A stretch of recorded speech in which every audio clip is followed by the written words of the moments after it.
Hello, and welcome to Comically Pedantic, where we take a detailed look at the complicated concepts, characters, and history of comic book culture. I'm your host, Eric L. Chase, and joining me on this episode is the wonderful Corinne Levy.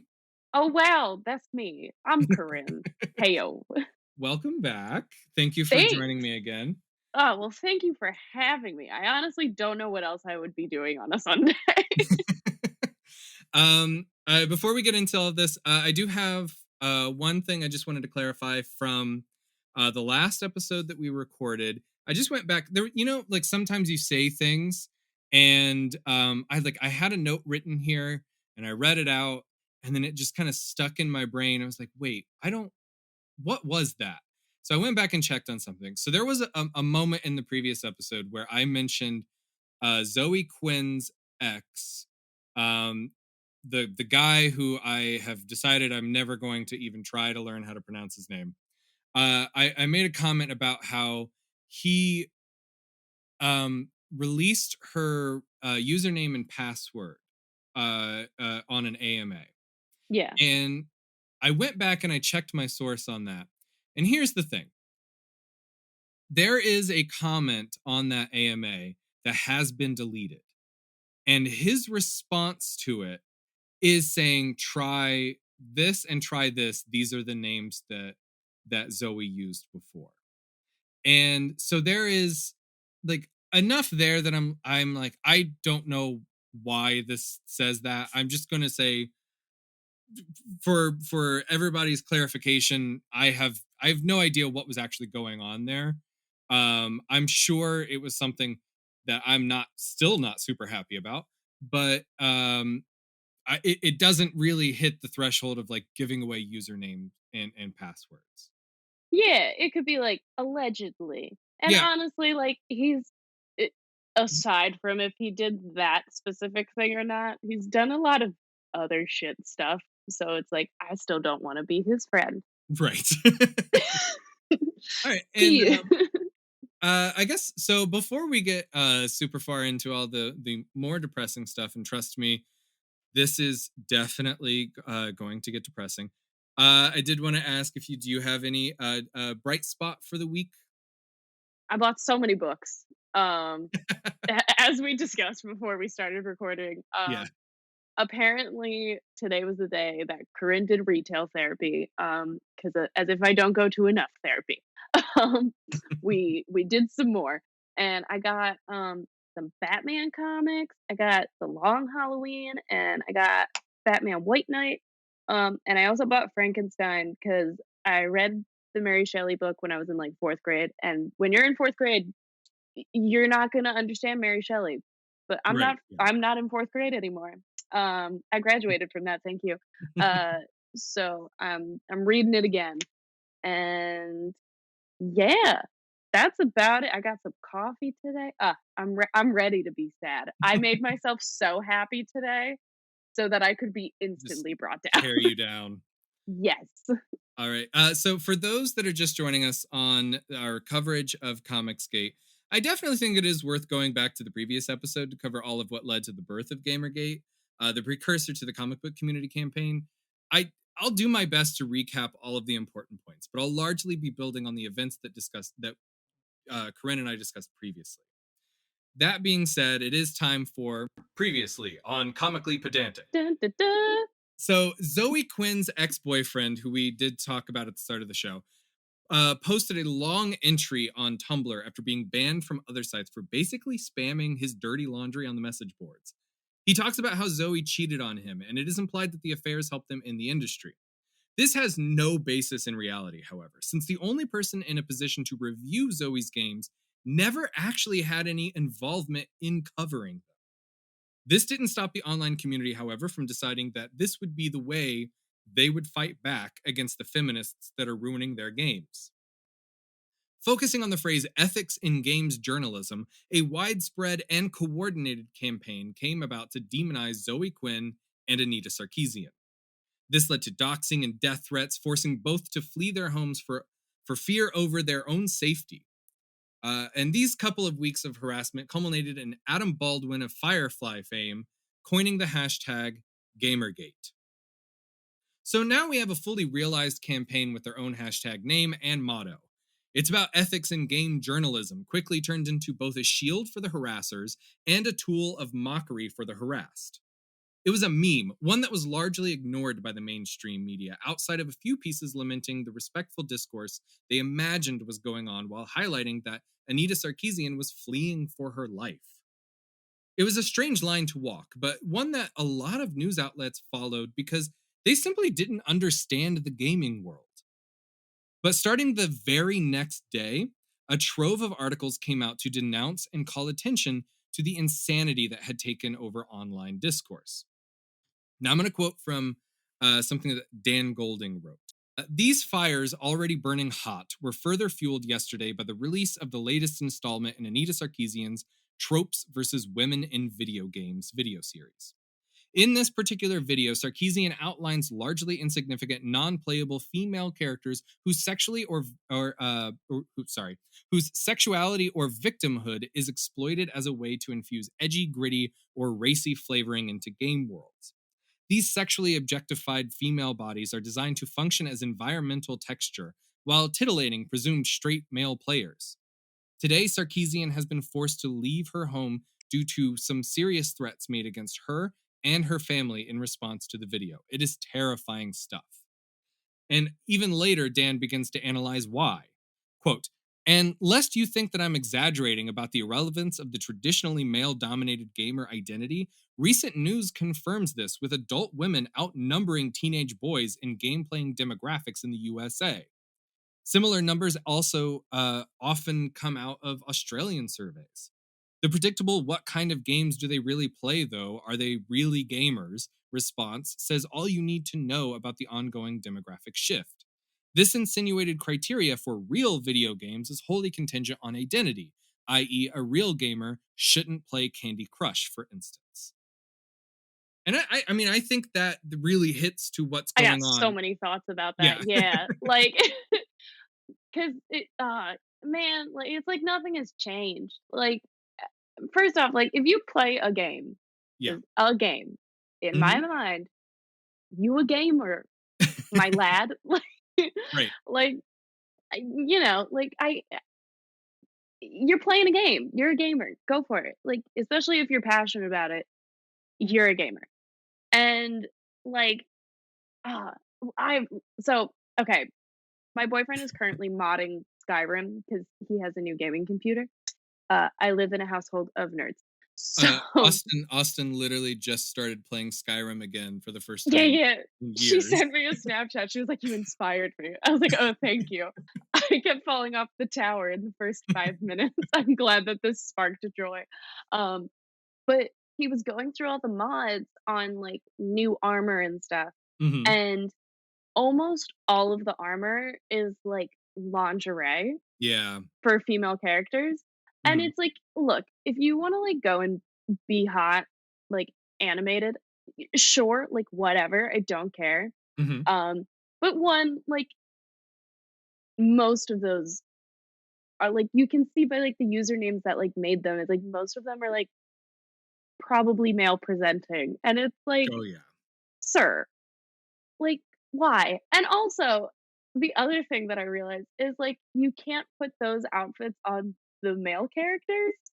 And that really pissed me off because I was like, what if I do want to play and I want to play a super like masculine, physically masculine man, but I want him in a song? Why can't I have that? A fun thing. I don't remember.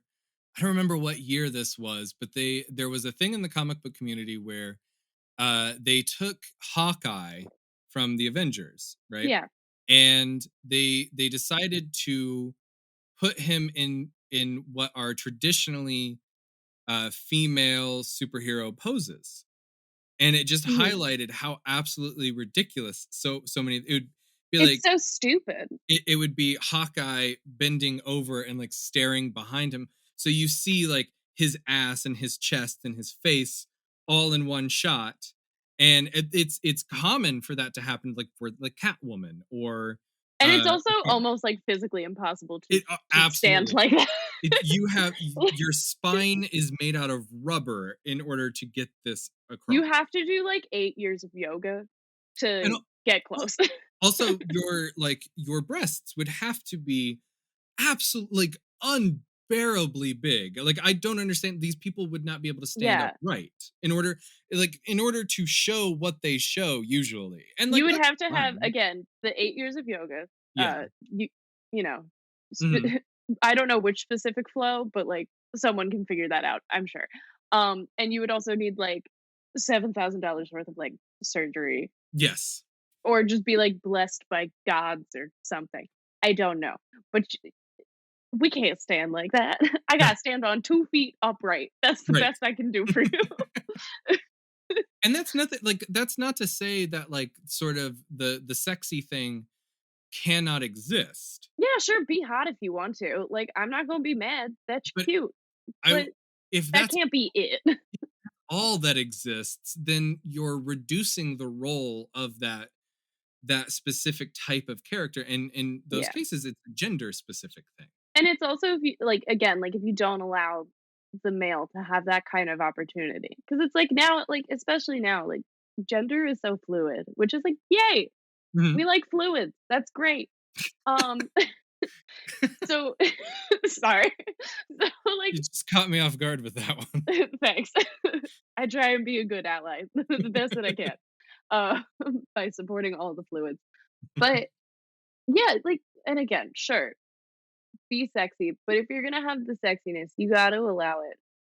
You gotta make it available for the men too, and then you also have to make the actual protective gear available for women too. You have to have it, just has to be both. Like, and I Yeah. I won't have another minute about it.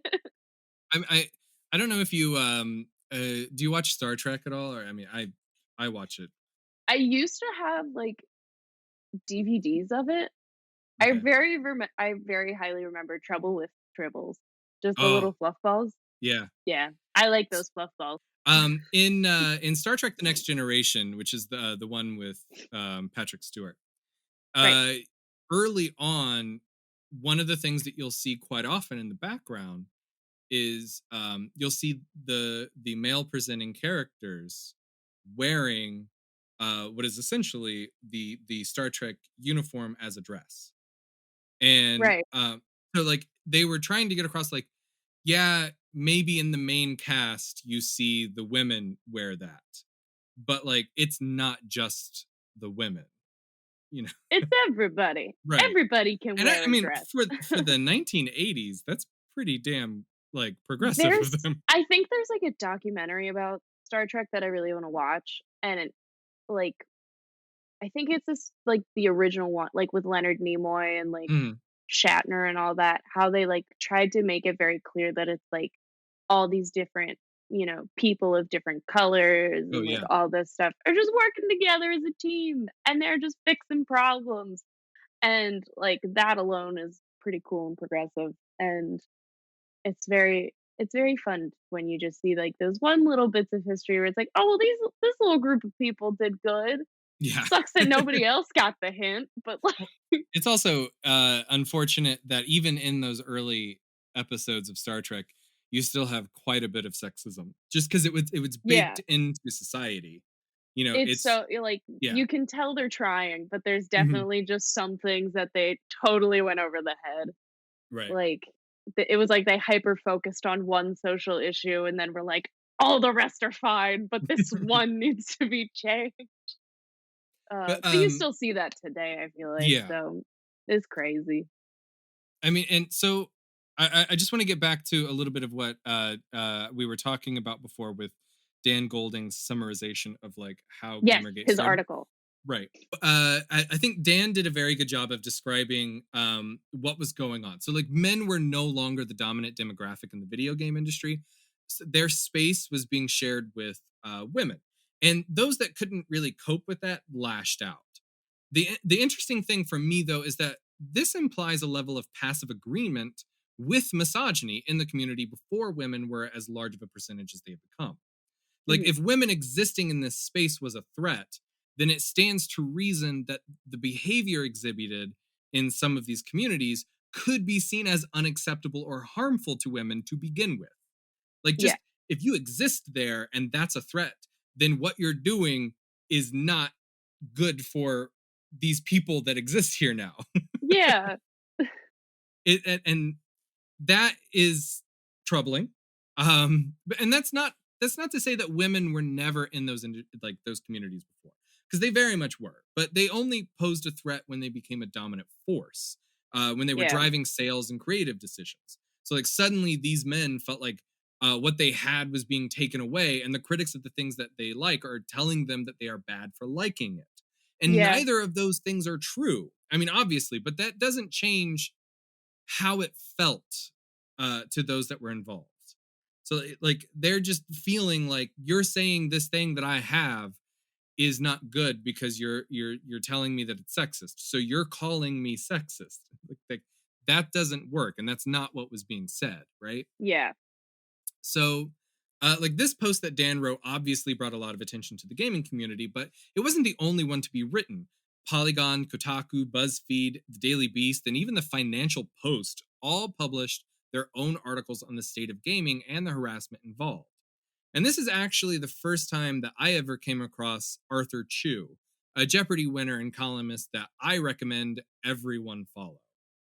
His post on sexism and nerd culture really allowed me to reflect on my own internalized misogyny that I hadn't really been aware of.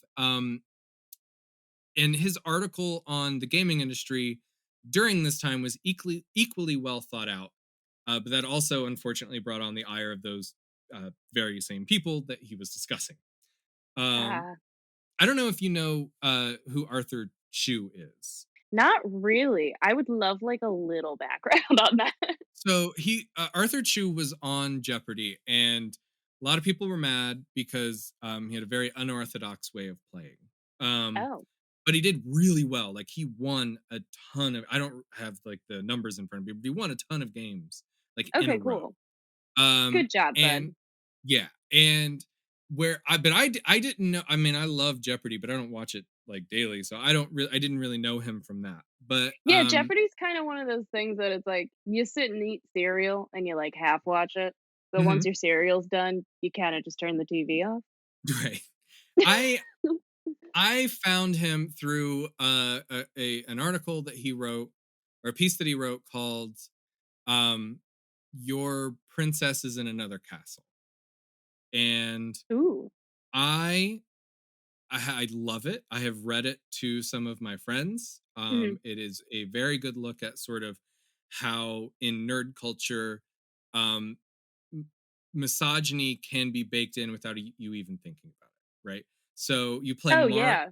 you play Mario, and your reward for like most of the levels Is a lady. is a lady. Yeah, Yeah. like that's what you get, and Like, like that's not how the world works. Oh my god, I didn't even think of that until just now. Like, cause I always would just play Mario Kart, and I was like, "I could Mhm. be Peach, and she's got a motorcycle." That's so when we when I play with Austin, I always play as Pink Yoshi. Pink Yoshi is my favorite. My I will number never. one, honestly, though, is King Boo, cause I just like that he's a big circle, and I can put him on, like, tiny bikes. It is That's my so favorite thing. it is so clear when Austin and I are playing like who is who, because Mhm. I only ever play as Pink Yoshi. She only ever plays as Peach, but like in the cat outfit. Like there's There's a like a cat outfit? I had there's no like idea. yeah, there's like Peach, but she's like wearing like a cat onesie. And Oh, it's that's so fun. I that's want her a favorite. cat onesie. It's so good. Um, but yeah, so the that particular piece that Arthur Chu wrote is one of my favorite things that I've ever read. It was one of the first times that I was ever, there it's easy to look at yourself and say like I'm not sexist, you know. Um Yeah. but then when you have to like read stuff like that, or like he brings up movies quite a bit in there too. Um you get to look back at some of how you view the world, and it's like, oh, there is a bit of like, of that misogyny in there, like that's Oh, something yeah. that you have to question with yourself. I've, like, constantly had to update myself.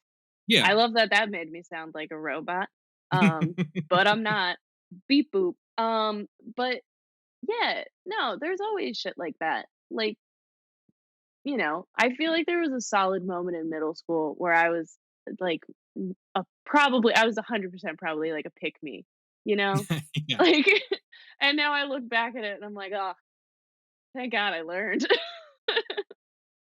There was I am a very, thankfully, very different person than I was in middle school or high school. And I don't think that I was ever a bad person, but I do think that there are um, behaviors that we come to realize are maybe not the best behaviors, and Yeah, like, I you don't think I adjust. was ever, like, a bad person. I Mhm. think I was definitely, like, an annoying being, but I would like to hope I got better, you I know? think I think I grew. I started growing more inward in high school because I just got grumpy and I didn't want to be around anyone. So it was like, Mm. hey, I got my books and that's all I need. I got my books and my letters. Right. Imma put those in my brain. So with all of the articles that were being posted by like Polygon and Kotaku and all of those being Yeah. posted around the same time, the GamerGators began to believe that this was a coordinated effort to attack them and suppress real game criticisms, which I feel is an interesting tactic considering the chat logs that have been archived show a clear, coordinated effort on their part. Which, again, it should be pointed out that not every follower of Gamergate was in on the coordinated attacks. Like or at least I tried to spend a good deal of time in the last episode trying to make it clear that what it appealed to and motivated followers that were not in on like all of the behind the scenes messaging, Mhm. but a concentrated group of people were absolutely directing the hatred of an internet mob. And this, of course, led to more YouTube videos and more direct harassment of journalists to defend the narrative. So, one of the proposed tactics was to start Operation Disrespectful Nod, which was a planned email campaign and I'm boycott. sorry. These people come up with very silly names for their plan. It was a planned email campaign and a boycott to try to cut off ad revenue to any publication that was critical of Gamergate as a movement. So essentially, the hordes of followers would email any company that had ads on Kotaku or Polygon in an attempt to make it seem like their business was in danger by being associated with organizations that were supporting false narratives and attacking them. And for this, I kind of have to give it to them because, like, as much as I might disagree with the reasoning for the campaign, I have no issues with boycotts or letter writing in order to make a point. I can only take issue with the way it's done to silence valid criticisms instead of abhorrent behavior. Yeah, Um, it was like they acted accordingly, but for right. the wrong cause. Right. Like, Operation Close Down the News Kiosk is not my favorite, but it was like, I don't know. I can respect that they were organized and, like, maybe didn't call somebody a cum dumpster this time, Yeah. Well, but okay. So to be fair, the guy that used the term "cum dumpster," so he will come up and I will discuss the. oh, he will? Wow, I have so many thoughts about it. So he will come up in the next episode, Oh boy, I can't and wait. we will discuss the. We will discuss the context to that, which it's not good. Like there is no situation where that comes out like good for him. But we Well, will, no, I think that was pretty clear from the beginning. yeah. But we will get to him, and Okay. he will remain starting next episode. He will remain probably at very least a background character in each episode until we wrap up our little investigation into this. His code name right now is the Trash Man. Well, that works. I love That's it. what I've decided. But Um, anyway, do go on. so as we will discuss moving forward, there were plenty of people within the GamerGate community or those who endorse their behavior with incredibly problematic ideologies or actions. Their endorsement was not universally accepted, but they became part of the army nonetheless.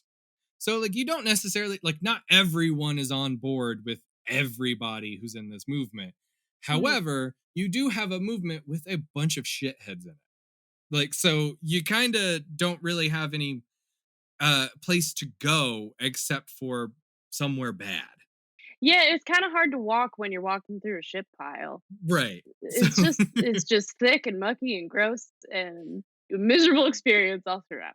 God, I'm just thinking of Labyrinth. I don't have you seen that with Oh, the yeah. that, like, the I'm bog thinking of of that. eternal stench? Yeah. Oh, isn't it like the never ending story where like a horse like just gets Yes. sunk? Yeah. That's what I'm thinking of. I like that we both went with like 80s children movies with weird puppets. Right. This is why we're friends. So what followed were a bunch more lies and misrepresented truths about how opposition to Gamergate actually formed and in what ways it was utilized. So this only added contempt for the community since their behavior was seen for what it was, manipulative. And the added publicity, however, also attracted more people who were looking to make a name for themselves. So now seems like a good time to go over some of the voices in the crowd. So the first person we're going to talk about is a man named Mike Cernovich. Do you know anything about Mike Cernovich? I don't. I'm probably not gonna know much about any of these people. That So feel free to just give the spark notes, whatever you need. I have a feeling you're going to have some thoughts on this man. I probably will. I tend So to have a lot of thoughts on the people you've been introducing to me. Mike Cernovich was one of the stars to take off during this time, mostly known as a pickup artist, a men's rights activist, and a blogger prior to the start of Gamergate. I already don't like him. Carry on. He quickly threw his hat into the ring and gained notoriety amongst the alt-right that were flocking to support the cause. Can I Cer- ask if his hat was a fedora? Because I feel like that is a common thing I'm with pickup sure it artists. was. I'm Great. sure it was. I hate Uh, him even more. Cernovich is perhaps best known for his claim that date rape doesn't exist and for being one of the hosts of the Alex Jones show on InfoWars.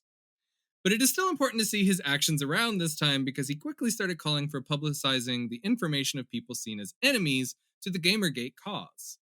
As a voice in the InfoWars sphere, he has accused Democrats of pedophilia, with no basis, by the way, promoted the Pizzagate conspiracy theory, and circulated other outright falsehoods to prop up far right politics and Donald Trump.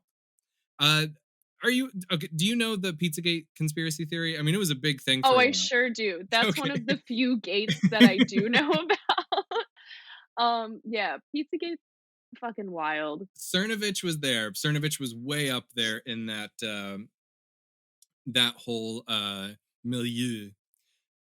He had once even succeeded in getting a journalist fired from MSNBC over claims that this journalist supported pedophilia and rape using out of context tweets.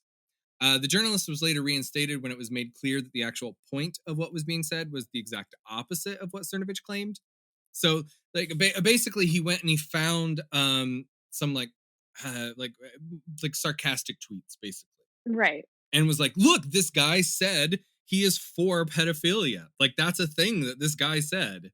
Now, isn't that slander? And this, I was gonna ask this earlier about, Zoe's ex-boyfriend. So, like, clearly that's kinda like libel's probably the wrong word, but, like, that is, like, a form of slander, I would think. Like, can't you get sued and, like, charged for slander? You probably could. So Or did they make that up in The Girl with the Dragon Tattoo? there's Because I well, don't think they did.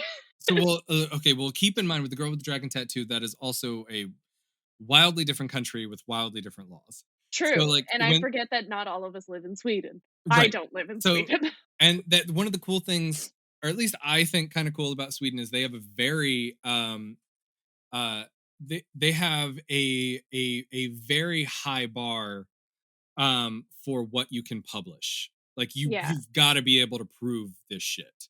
True, And and, like, I guess these people, oh, hello. For the people who can't see because this is a podcast, we just had a cat, come on and join us, and it was really, really refreshing. she is desperately trying to get me to pet her right now. I can And she's back. tell. Ruby, That's come on. okay. Okay. Okay, but so like in terms of like so slander is spoken, print is libel. In terms of those two Okay, things, yeah, um cool. so it's very complicated, and I'm not a lawyer, so like I don't know all of the ins and outs of this, but I do know that like if you're a public figure, it's very hard to meet that criteria. Like Right. Okay. it's more or less like it's usually something where like you can sue someone for damages. You have to, but it's hard to one prove those damages.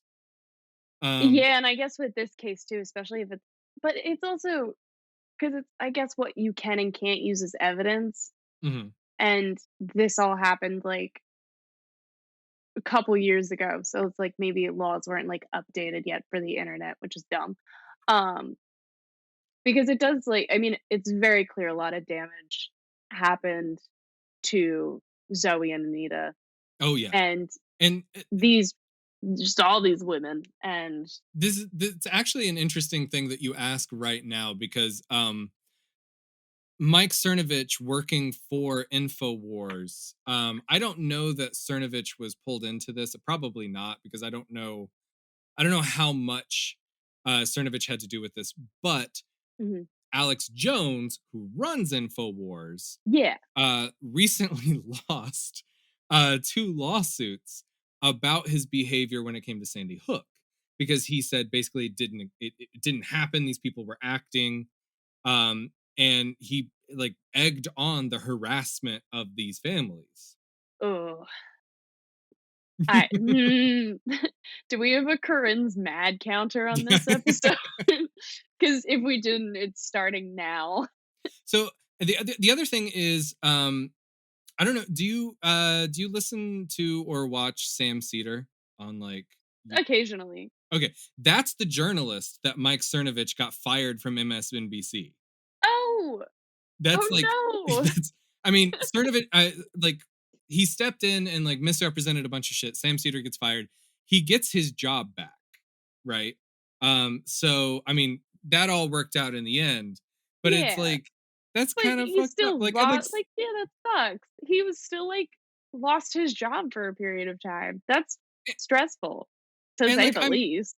I'm sure, like, I'm sure I could find something that I don't really like care for that Sam Cedar does. Like, sometimes they're a bit mean on his show, and I'm like, whatever. But like at the same time, like, nothing that fucking bad, nothing that Cernovich was saying. Yeah, And damn. the other thing that is interesting, so Cernovich was also notable for being accidentally doxxed when he listed his home address as his office on a legal assistance website, Mhm. which he then somehow blamed on Zoe Quinn, even though it was his own mistake. Like that got publicized.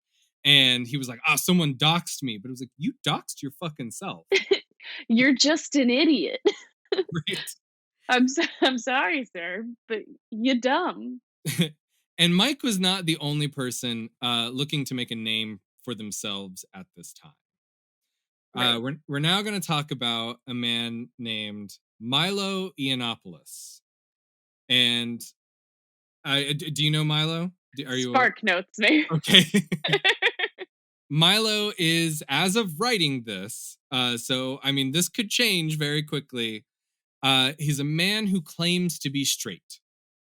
And I Okay. say he claims to be straight because for a very, very long time, he was an out and proud gay man, happily Oh, married to someone is for this the years. man who, like, if you pay him enough, Yeah, will pretty talk much. about how, like, God Yes. turned him straight? Okay. This came I out think we've talked about him briefly. yes, um he has demoted, according to him, he has demoted his husband to just roommate. So they still live together.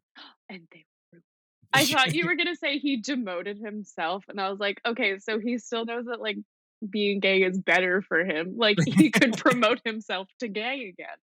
So all of this came out because the formerly gay man that still lives with his husband went on to a Christian radio show to discuss how dogs stopped barking at him after he decided to be straight. Like he was like, I have decided I'm going to be straight, and suddenly dogs are nice to me. And like the radio show was hosted by Pastor Rick Wiles, a man who frequently preaches against homosexuality and even claimed COVID-19 was God's judgment against queer people before he had to admit that he also contracted the virus. Did you ever, this sounds very off topic, but did you ever see that movie, like, I'm Just a Cheerleader or something Oh, like yeah, that? I love that movie. Okay, this man sounds like he would be in that movie. Absolutely, yes. Yeah, okay. So, Also, like, I feel bad for his, like, quote unquote demoted husband. Like, I'd I leave him. I'm I sorry. have If you're a not gonna be true to yourself, like, I have a good day. feeling that what they have decided to do is live this sort of strange, I mean, this is just conjecture on my part, live this sort of strange life to make as much money as possible. And that way, like, they can still like love each other. They can still like be husband and husband. Yeah. Um, and they just have to deal with Milo being a fucking shithead all the time. Just lying all the Like, time. publicly a shit. So, and like, Yeah, it's tough. now all of that is about Milo now. So that's not necessarily how Milo was at the time of Gamergate. Mhm. So it doesn't necessarily reflect him. So let's take a brief look at who he is and why that might be a problem. Milo made a name for himself early by writing about technology, something that would suit him well as he took to Gamergate, because I mean, like, it's all about games. Yeah. Uh, so apparently he did fairly well and started his own company, which was bought out, but not before they were sued for unpaid wages. Ooh.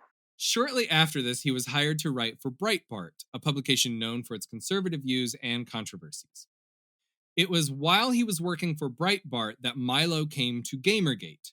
He became a strong supporter, often questioning if the articles condemning the movement were a coordinated effort and blaming feminists for destroying the industry for regular gamers. He used his position in Breitbart to pen favorable articles and gained a lot of notoriety for this role. So, unfortunately, as time went on, Milo wrote less and less about Gamergate, but continued to speak out publicly against feminists and joined several alt-right campaigns. An interesting thing to note, though, is that it's been claimed that Milo actually didn't write a lot of what is attributed to him. It was actually a team of interns writing for him. And Oh. regardless of this, Milo continued with his routine until 2017, when an older interview resurfaced where he defended the idea of younger boys sleeping with much older men. The comments were Mm. enough that Breitbart felt uncomfortable sticking by him, and he was forced out of his position. When BuzzFeed found hundreds of emails of his, it also came out that he frequently solicited white nationalists for stories and editing ideas while working for the company. So honestly, there's so much more to discuss about him and so much more that ties directly to neo-Nazis, but that's beyond the scope of like this particular piece. I encourage everyone to do what they can to learn more about him. Like, especially if you think I'm being unfair, because I like, holy shit, there's so much Yeah, there. he sounds like a really complicated guy. Like, There's I'm not a fan. I'm not a fan no. of most of the people, again, that you've been introducing, but, like, I don't know, it just seems like this man's got a lot that he needs to work on. If I had to say anything, I would maybe recommend him a tad bit of therapy, because it seems like there's a lot of contradiction going around in his I life. he is a person who I think got a lot of fun and a lot of play out of being the guy who's like, "Oh, look, I said the thing that you're not supposed to say." Like, Yeah. especially like as a gay man frequently like using slurs. And it's like, okay, I can see why like a person might find that edgy and funny. It's just shitty, really. You know. Yeah, it's like, being an asshole and being not being controversial. Mhm. I don't think I said that word right, but you know what I mean. I was there with you. It Yeah, was, yeah. it's not a personality trait, like, you know. There is one of my favorite quotes from the show Big Mouth. Yeah, There, I know Big Mouth. one of my favorite quotes from that is there is an older gay man talking to a younger gay man, and he says, "Being young, gay, and mean is not a personality." Yeah. And that just like, and it's not specific to the like young and gay, but like the being mean part as a personality really stuck with me, and I was like, "Oh, that's such a good way of putting that." Yeah, no, I agree, and, like, uh, say no more. Yeah. So Just stop being mean, people, like, yeah, just all people, stop being mean. Just be nice. so the thing both Milo and Cernovich have in common outside of general assholishness is their frequent appearances in right-wing media, especially InfoWars and specifically the Alex Jones show. Mhm. No stranger to controversy themselves, InfoWars has become a hub of conspiracy theorists, racists, and paranoid militias. We've talked briefly about Alex Jones and even mentioned a guest or two of his on like previous episodes. In fact, the very first subject of this podcast was on Alex's show, and that was Scott Adams, and he talked so much that they had to cut him off for a commercial. Yeah, Like I Alex Jones seems to be the honey for all these flies, and and I think just so. very interesting. This was around the time that Alex was like really starting to gain traction in Mhm. this sort. He like look there. He does not have a huge following anymore. Like he's been kicked off of fucking everything. He's Yeah. been sued into damn near oblivion. And I think if you listen to an episode of his, you do get there. There is a style of speech that is pretty pretty well known to anyone that's ever been around someone who is maybe unstable Mhm. or on amphetamines.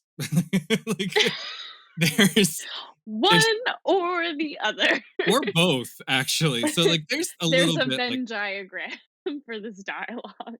but in those early episodes of this show, when we were talking about Scott Adams and his comic strip Dilbert, Mhm. and sort of the ways in which Scott Adams is kind of a shitty person, um, I played a clip from Knowledge Fight where Dan Friesen and Jordan Holmes discuss how one of the bombers of the Boston Marathon was a fan of Infowars.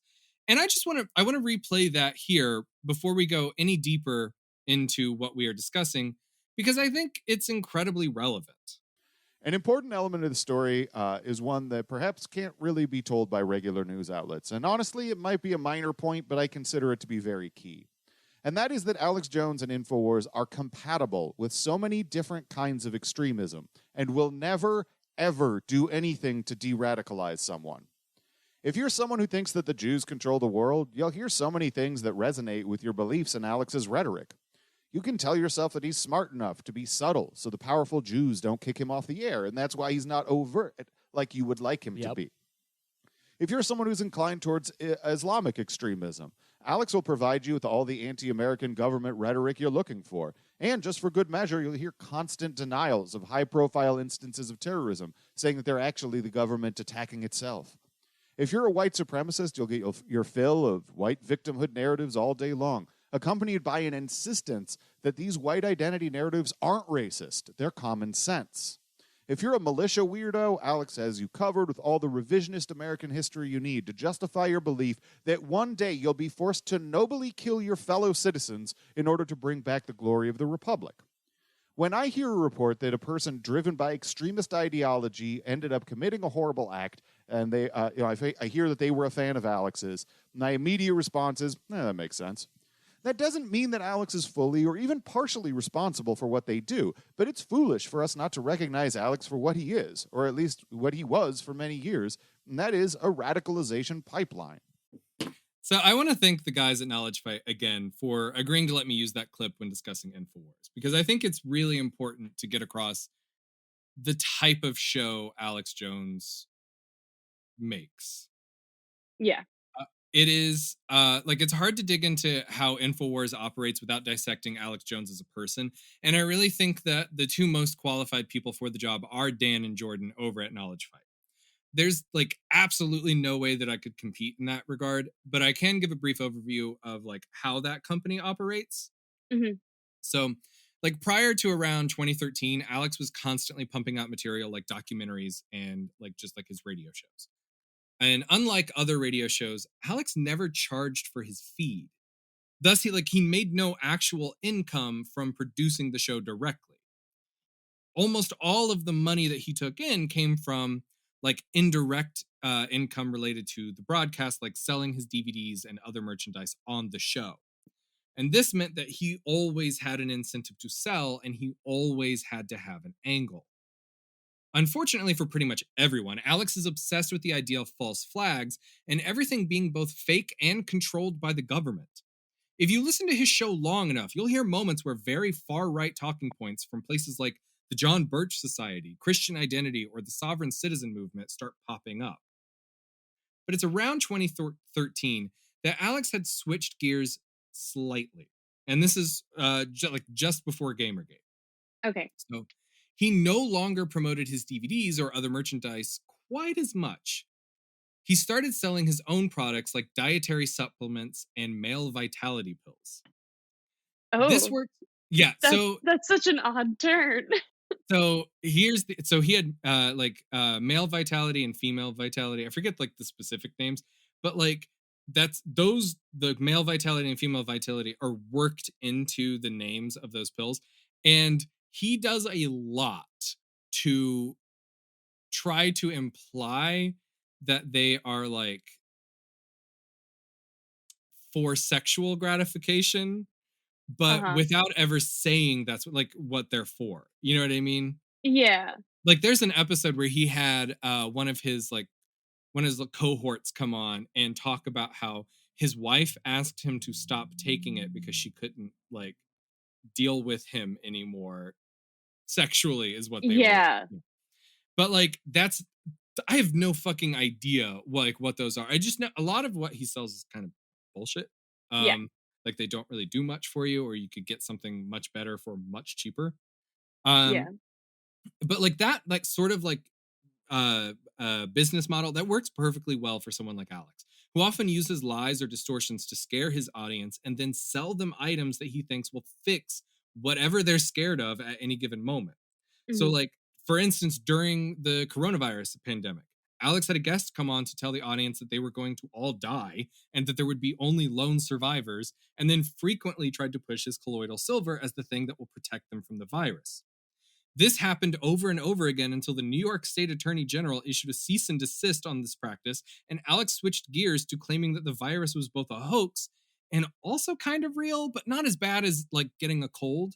Like it changed day by day sometimes. He would say like, "Oh, you're like it's nothing. It's all made up. It's all a fucking hoax. Masks are stupid." But they're I'm trying not to kill surprised everyone. that he would say masks are stupid. Oh, he's very against it. But then he would follow it up with being like, "You're like everyone is going to die. It's all a plan to wipe out at like 80, 70, 90, like the numbers change, percent of humanity." It all came down to like this weird conspiracy to simultaneously like control you because it's fake, but also it's not fake and it's going to kill you. Like it, it's Yeah. impossible to detangle. Yeah, and it's like as if like people during like the very beginning of COVID weren't already going through enough of like an emotional roller coaster. Yeah. Like, I remember hearing Alex Jones at the beginning of the pandemic with the exact opposite position that he has now. Like again, he was very clear this is going to kill everyone. This is the end times. We're all going to be wiped out. yeah. And then like couple months later, as people started taking it more and more seriously, like this sort of switch happened in his brain. And he was like, oh, people think this, I have to think the opposite. And so then it became, oh, it's not a big deal. But then as things like start calming down or he needs to scare people, it becomes, it's not a big deal, but it's also going to kill you. It's impossible to really detangle. Yeah. And like with that, you kind of get the idea of like how he operates. Like you drum up fear or anger, you blame your political enemies, and you claim that you either have the cure for the problem or are the only person who can stop the problem. And then you ask Right. for money. Like it's not a subtle practice, but it is definitely effective for the audience that InfoWars has accrued. But this isn't all that they do. Over the years, Alex Jones has shifted a lot of his actual news coverage and veiled anti Semitism into religious conspiracies. Alex frequently claims that he is fighting the devil and that his enemies, either real like the Democrats or imaginary like the globalists, are actual demons. A lot of this seems to be hyperbolic language, but he will take long stretches of his episodes to pray or talk about how the end times are near due to liberal agendas. So, like, Alex, of course, has had his own share of controversies outside of his relationship to Gamergate. Like, pretty much any mass shooting that has ever happened in the United States or even sometimes abroad has been labeled a false flag operation and is quickly characterized as an attempt to take guns away from citizens. Like, it's all about your guns. Uh, Like, that's such a prevalent thing that it has been named like Second Amendment fan fiction. Like, that's sort of like what he is there for. yeah, and it's just like I don't know. That whole thing always bothers me. It's like if you want to have the gun debate, like you know what, go ahead. Like have the gun debate. I've got thoughts on it. Like it's fine. But Mhm. when it comes to like a shooting, like just give people a minute. Like people just died. Let them grieve and like let people process it. Cause like usually it's like a shit ton of people are connected to like that, you know, that's one of the tragedy. that's one Like of the fucking give interesting people a things, break. like especially with the Boston bombing. Like, if you go back to his early coverage of the Boston bombing, it is so clear that like right after it happened, he is looking to tell people like his version of events. Like Yeah, like he's before any looking to infiltration. advertise his thoughts like already. And it's Yeah. like, sir, you have no emotional connection to this. And like you could literally have this political argument at any other time. And like we mentioned the Sandy Hook stuff earlier, like Mhm. where like the children were murdered, and he claimed it was all fake. He was sued by a bunch of the families for like defamation, and separately from a lot of these lawsuits, like Alex had to pay $100,000 in legal fees to the family of one of these kids for like his bullshit, right? Yeah. And like that didn't even slow the company down. Like they spread so many false stories. They got into Pizzagate. um Of and course. Everybody's getting into Pizzagate. and Like for everyone like that maybe doesn't know what Pizzagate is, like it was the idea of a pizza parlor that was involved in trafficking child sex slaves to politicians. Um there was and no like celebrities too. Like yeah, I think yeah. like Ellen was involved in it, like allegedly. And It, like so one of the things that I try to like get across, because I think it's just batshit, is like part of this conspiracy theory is that it took place in the basement of that pizza parlor, and that pizza yeah. parlor had no basement. There was no fucking basement. Like, so it's all bullshit. And like, They turned over all the sacks of flour, like they right. moved the brick oven. There are no steps leading downward.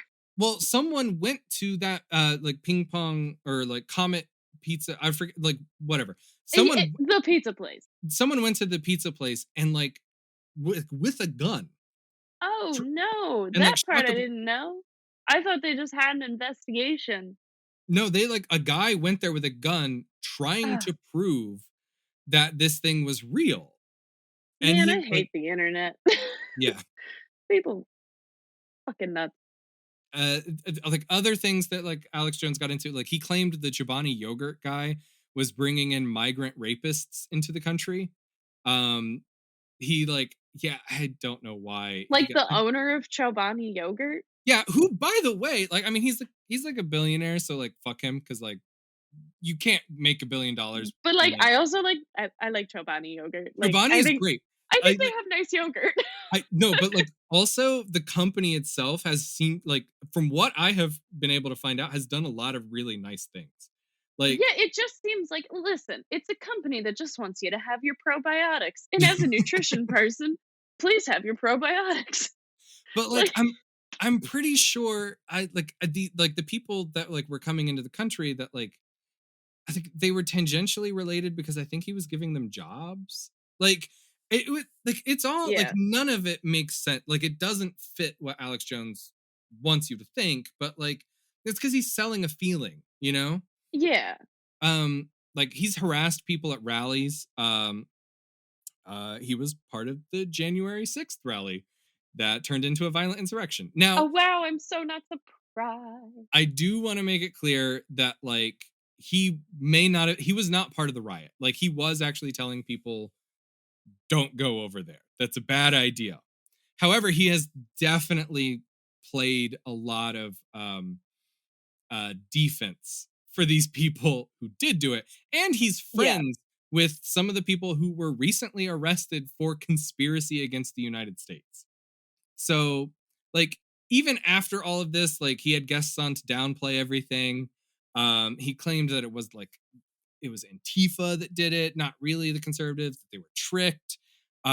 Provocateurs were part of the crowd. Trump loyalists were being tricked to be like thrown in prison.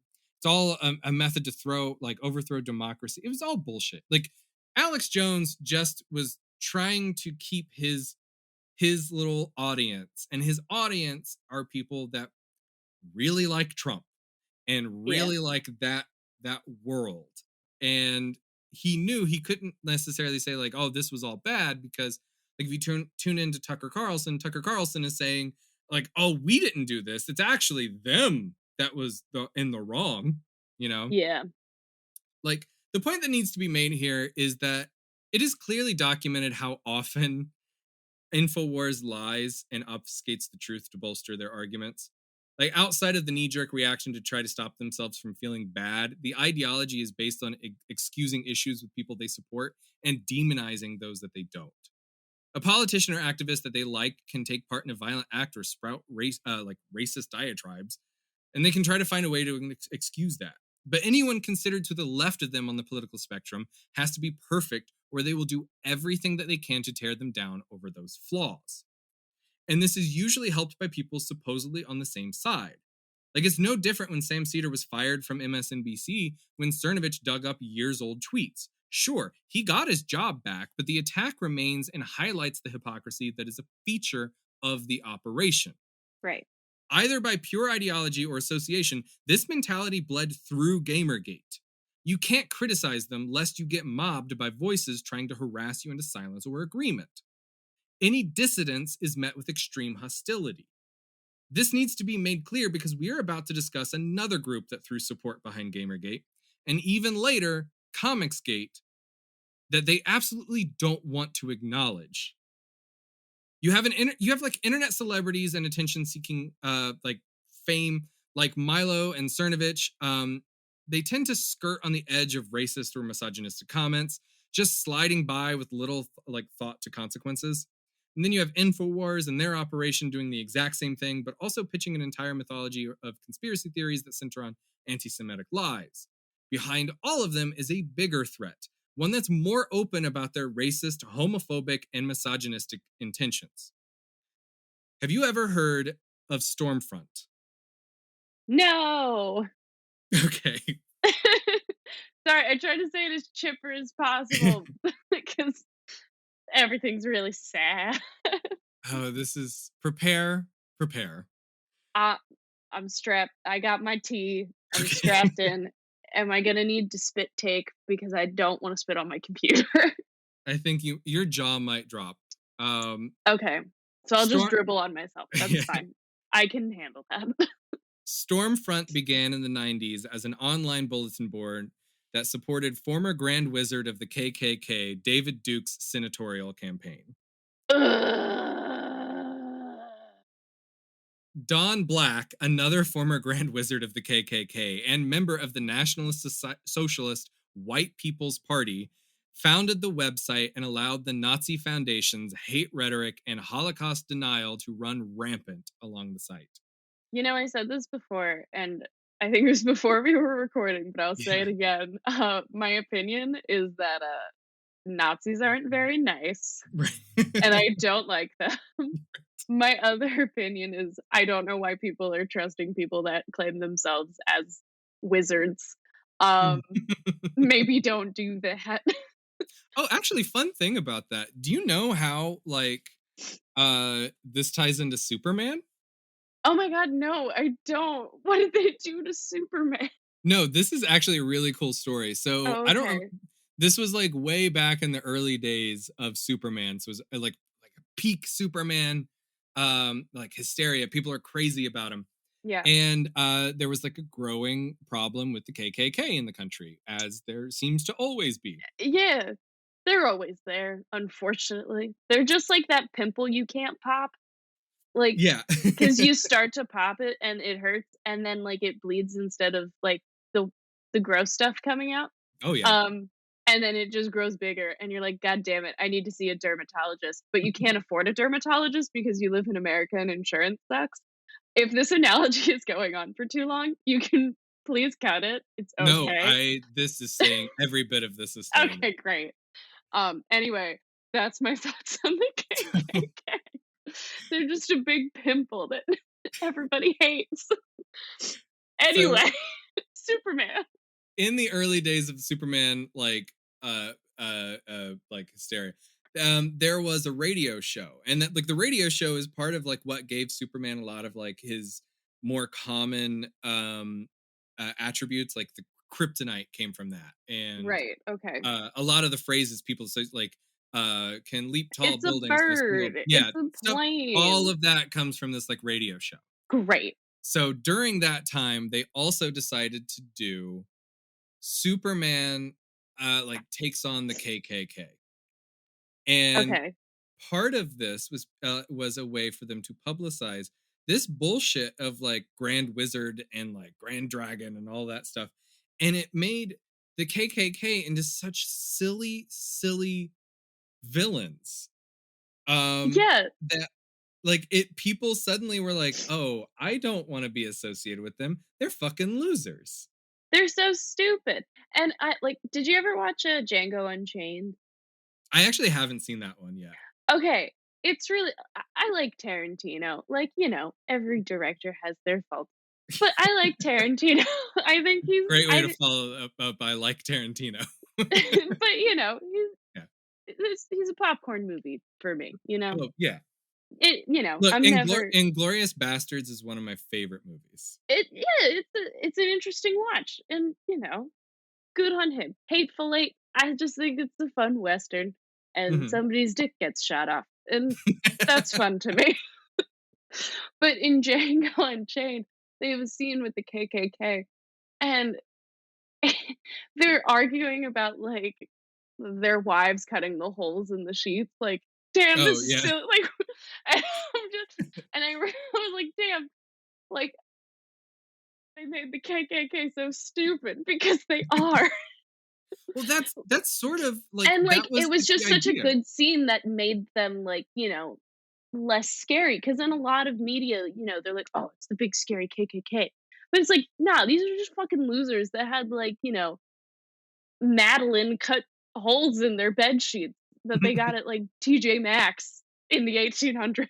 I don't know what 1800s TJ Maxx was, but, you know, like, But ye they old wasted good TJ sheets Maxx. to be stupid and racist, and I'm like, you could have built a pillow fort with that, but instead you wasted your time. You are stupid. So the whole idea of doing Superman against the KKK, like that was part of it. It was like to show just how silly and ridiculous these people are. Like people just did not take them seriously. Yeah, And and nobody should.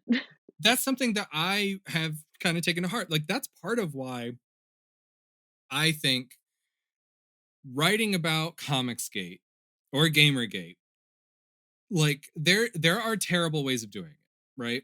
Like I Mhm. could come on here and I could tell you about Alex Jones and all the horrible shit that Alex Jones did. And Yeah, I could play it up and tell you like he's this evil mastermind of a person. And but the truth is he's not. He is a he's just a racist, messy person. He's a silly messy, fucking racist person. person. And the way that you take away the power from people like that is to expose them for the silly fucking people that they are. Yeah, and for me, like, the reason I don't know about a lot of these people is because I'm like, "I'm gonna ignore you because I That's don't wanna probably a give you better attention." that's a better way of doing things. I spend an obscene amount of my time paying a lot of attention to these people. Yeah, but for you, I feel like it's more like you're learning from them. Like, oh, this is a silly thing. Like, Yeah. and for me, it's like, I now hear about these silly, stupid people, and I'm like, cool. Now I can just keep liking the shit that I like Yeah. and have you be miserable that I like it. And I still win because I'm still gonna find the new chapter of Saga. And nobody can stop me. I still haven't read the new ones. I haven't found it. That's why I went to the bookstore and then I got 4 different books that were not Saga. Well, I definitely I think you'll enjoy The Long Halloween. I really like it. Yeah, I'm There's excited this about it. There are 2 sequels. Well, one's a spinoff. Um, Okay. there's Dark Victory, Mhm. which is about Robin, Oh, okay. and there is There's like a Catwoman spinoff, isn't yeah, there? and that's the one it was called Catwoman When in Rome, and it's pretty good. And especially Yeah. if you've They just talked seen the about that. Batman movie. Yeah, Yeah. They talked about it on like the weekly play or like Mr. Sunday Movies talks about it. yeah, yeah. And I love him. He's great. I do too. And but He I it's very I was watching the Batman movie and I was like, damn, so much of this is like very like I can see where they took it from different parts of the Batman mythology, but there's a lot of it taken from The Long Halloween. Yeah, so that's kinda like the reason that I was like, "Okay, like, I'll get this one." Because it's like, you know, I know kind of a thing that it inspired or is Mhm. inspired by it, and then I got the White Knight just because it was like I had gotten another thing that I realized I should know the context for, and this was the context. So, thankfully, I found, like, the books instead of, like, issue, issue, issue. Right. So, but yeah. No, but, I I take that stuff and I'll go support people like Mr. Sunday Movies. And then I'll ignore fucking Alex Jones because fuck that bitch. He crazy. um but like back to Stormfront a little bit. Yes, So Stormfront. Crappy KKK wizards and mean Nazis. I was trying to find a segue to this and I was like, oh man, there is not a good one. It's Uh okay. Sometimes there never is. this was it was a meeting place for scared white people who felt Nazism was like the way to go.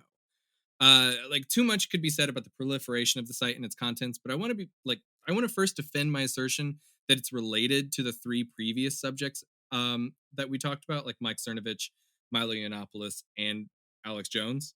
Mhm. And then I'm going to comment on the connection to Gamergate.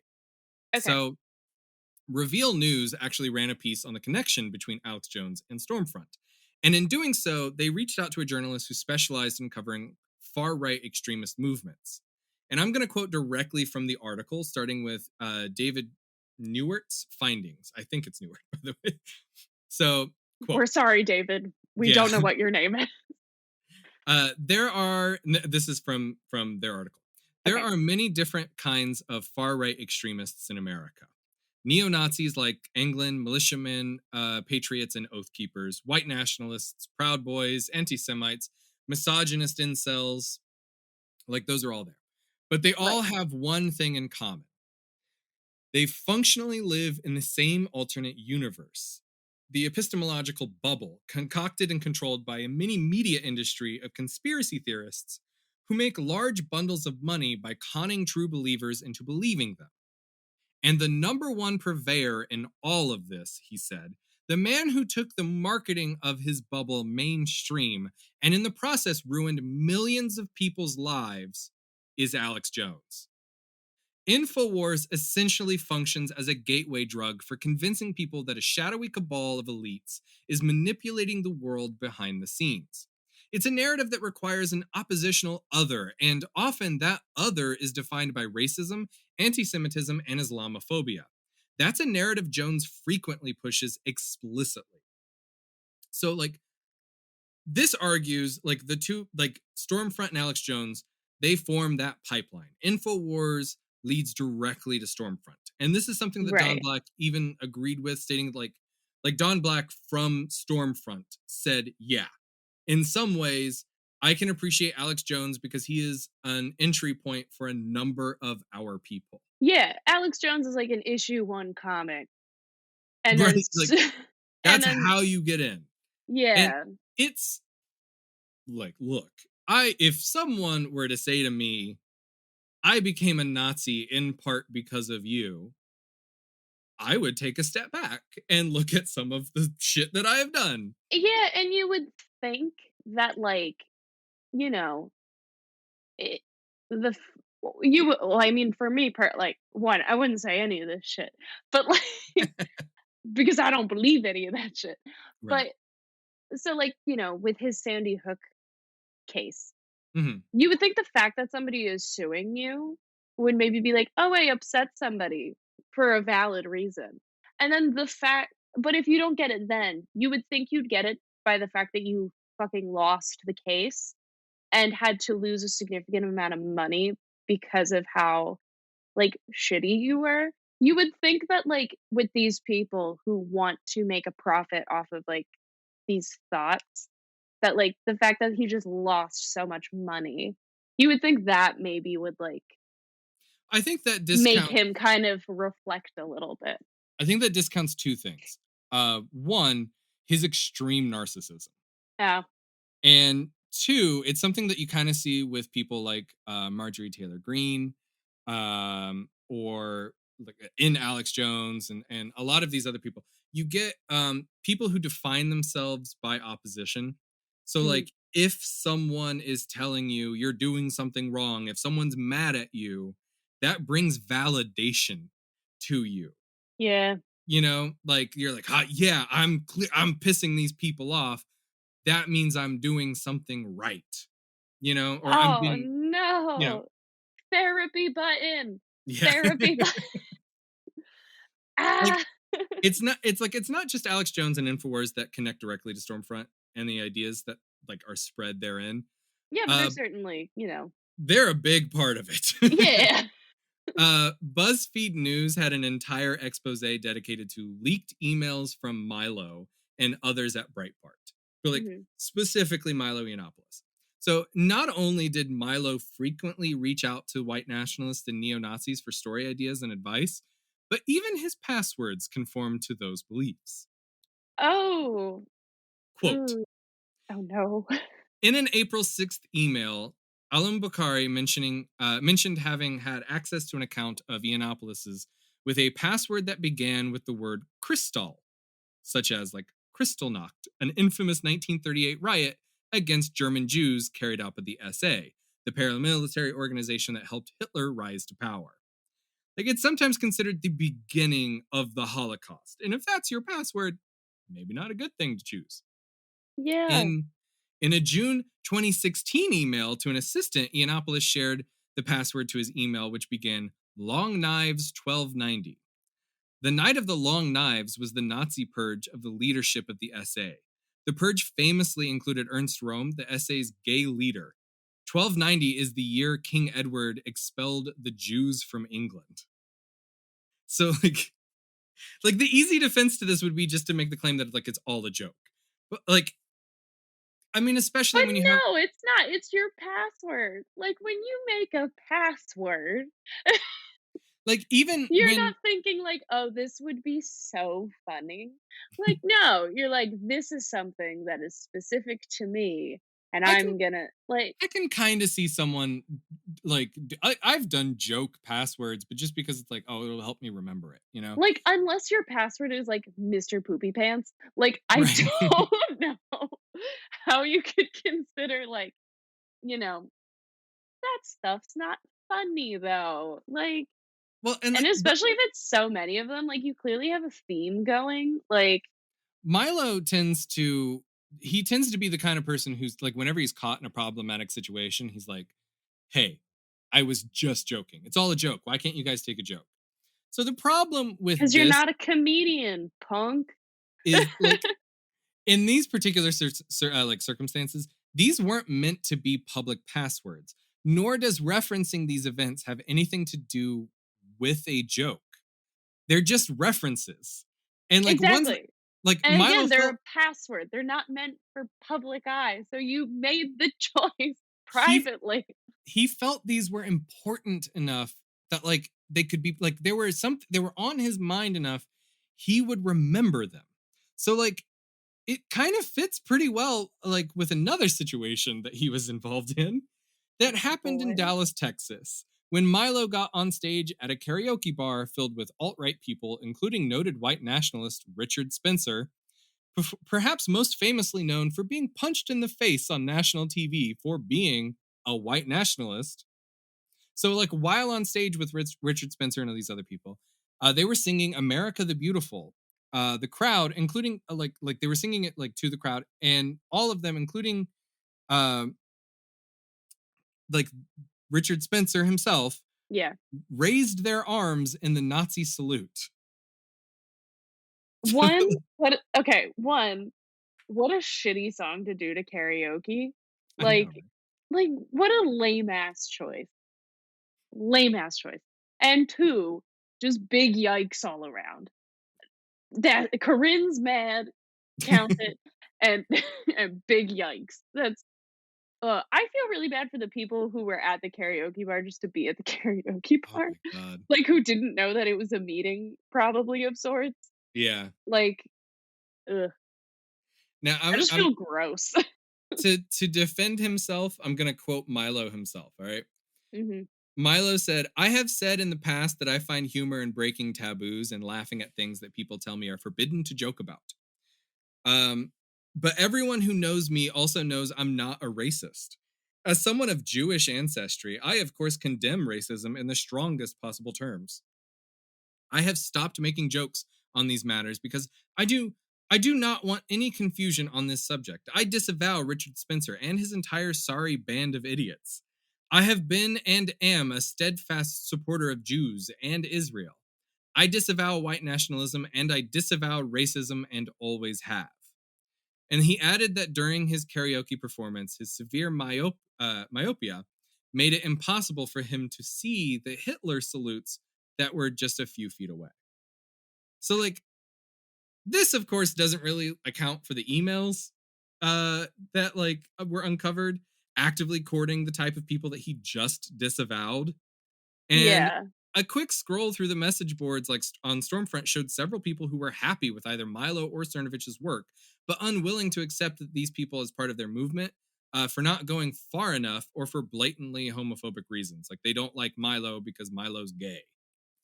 And like it's easy to recognize just how much the two of them actively help embolden neo-Nazis and white nationalists as well as mainstream their ideologies.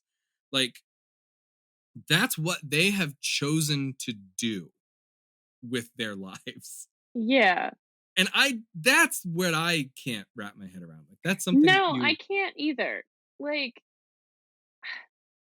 man, you could have picked up pottery. And here you are. Just choosing to be hateful. So Gamergate's proponents and rising celebrities may have spent a good deal of their time arguing about ethics and journalism while actively lashing out at women and minorities, but things were actually starting to change for the person who sparked the entire movement. In September of 2014, Zoe filed a restraining order against their ex-boyfriend Aaron Gioni, or I think it's actually pronounced Joni, but I'm still going to say Gioni. They filed this in Massachusetts. This Okay. this all happened after a complaint had been made to the FBI. Around the same time, his supervisor had noticed that he was getting less and less work done, as well as seeming haggard. They asked if he wanted to resign, and Gioni accepted. Soon, Gioni was facing criminal charges for violating the restraining order multiple times, but this was dropped in favor of charging him with criminal harassment. This too was dropped by Zoe, and I'm going to quote from them, like to explain their reasoning. Okay. Ironically, getting a restraining order against Creep Throat, as they called him, was the least Good effective name. thing I could Good do in name. terms of getting him out of my life for good and for protecting myself. I'll discuss the hot mess of problems around that experience at a later time. Without getting into a long, complicated blow-by-blow, every time something happened on or the case was updated, he'd run back to the mob and make promises and jokes and pleas for more money. The mob would respond by going after me, my family, and anyone else they decided was involved. The mythology surrounding me would expand. Conspiracy charts would prove I am secretly rich and really deserved it all along, and inspire more threats, stalking, and abuse. The cycle repeated itself endlessly. People kept getting hurt for being close to me for a poorly worded restraining order that did nothing. So like that, I mean, that makes sense to me. Like you file a restraining order and this asshole just keeps going online and saying like, look, there's a restraining order. Everyone needs to support me. I am the victim here. Yeah. So Aaron found himself in the position of being respected by the GamerGate community, and Zoe found herself ultimately at the mercy of attorneys and lawyers that didn't really understand the internet. This kind of goes back to what you were saying earlier. Yeah, because just internet and what is evidence and Right. that I sucks. They and I really got stuck in a corner and and I, just I like I will say, just doing the research for this, it's so hard to get actual sources for things, or like to be able to cite something accurately, because yeah. there are things that like just happen organically, and it's not like anyone wrote it down. And it's also like all of this happened again on the internet where things Mhm. can be like copy and pasted and edited and photoshopped and it all happened like in 2014, 15.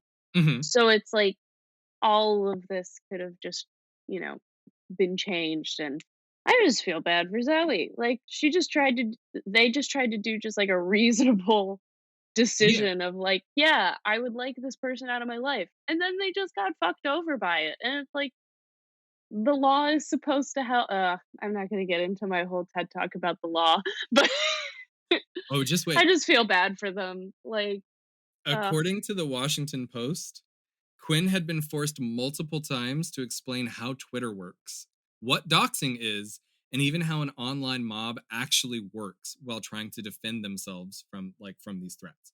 So like yeah. in court had to be like, this is Twitter, this is how you tweet, and this is how people interact with you. Uh, The legal and system then too, on top like, of that, yeah, they have to like relay what all of their past trauma has been like literally every day. That's absolutely. a, oh, it's exhausting. That The I feel the so bad for them. Like, this system that we have set up, this legal system, it like everything evolves obviously, but like it it had yet to evolve it was so to behind. right. So like all during this, like Aaron Gioni would publicly claim he did not condone the behavior of gamergaters, but he like Mhm. frequently blogged and tweeted that he felt everything Zoe went through was deserved. So when the restraining order was given, Gioni went online to solicit funds for legal defenses and argued that being unable to publish anything more on Zoe would set a precedent that could silence activists. So by saying like I'm not allowed to talk about my ex, you're silencing activists in video game journalism, I guess. Um, which I mean, like he's even What a admitted he's weird not an claim. activist. Like Yeah. he, this is a depressing part. He had received over $29,000 in donations to keep arguing for his right to say whatever he wants with impunity. Oh my god. This is what now, okay. There is a time where this works. Like the grift is good when you hit the right spot. But like, we talked about Davis Arini in the last episode. Yeah. Davis Arini made thousands of dollars to make a documentary on Anita Sarkeesian. Right. Way more than they deserved. Correct. And I recently went back and I found Davis Arini's Patreon page. Right. And it was something like 40, $50 per month that they were getting. Mhm. And that made me happy because it's like they had moved out. They were no longer in favor. So they made their money, but like you can only do that for so long. People get Yeah, people get over your shit. exactly. So like after the storming of the Capitol on January 6th, Mhm. uh there's we're going to talk about Brianna Wu. Brianna Wu stated, "Everything I tried to get the FBI to act on in the aftermath of Gamergate has now come true. We told people that if social media companies like Facebook and Reddit did not tighten their policies about these communities or organized hate, that we were going to see violent insurrection in the United States. We told people that these communities were organizing online for violence and extremism. And that unfortunately has proven to be true." In October of 2014, Brianna Wu posted multiple tweets about Gamergate followers, essentially mocking them for fighting an apocalyptic future where women are 8% of programmers and not 3%, which I think is a really great way of putting that. While monitoring 8chan's pro Gamergate Chan board, like GG, anonymous users posted her personal information, including her home address. Shortly after, Wu received multiple specific rape and death threats directed to her home, causing her to have to flee. Another person to go along with Yeah. Zoe and Anita. Yeah, it's almost like a cookie cutter attack plan. While not conclusively proven, it is widely considered to be Gamergaters who were harassing her. Right. In early 2017, however, the FBI closed its investigation on the matter, identifying 4 men who sent threats and obtaining confessions from 2 of them, one of whom stated that they had sent the threat as a joke, but understood that it was a federal crime to send a threatening communication to anyone and will never do it again. People are so fucking stupid. Like, you can't threaten somebody and then just be like, "I'm kidding." Like, I'm not gonna kick someone in the dick and be like, "Oh, I was kidding." Like, no, you got kicked in the dick. Your dick probably hurt. And it's the same thing with a threat. Unfortunately, the U.S. Attorney for the District of Massachusetts declined to prosecute, and they gave no specific reason as to why. Reacting to the report, Wu stated the FBI did not care about the investigation and that she was livid. In the wake of the 2019 Poway synagogue shooting, she said that the FBI needs dedicated agents who understand online culture and 8chan in particular. And this would only grow more prescient as QAnon gathered followers on the 8chan boards. Mm-hmm. The threats had gotten so bad that Wu stated she had even received emailed images of mutilated dogs from people who had identified as Gamergate supporters after her own dog died. Oh. In March Corinne's 2015. sad.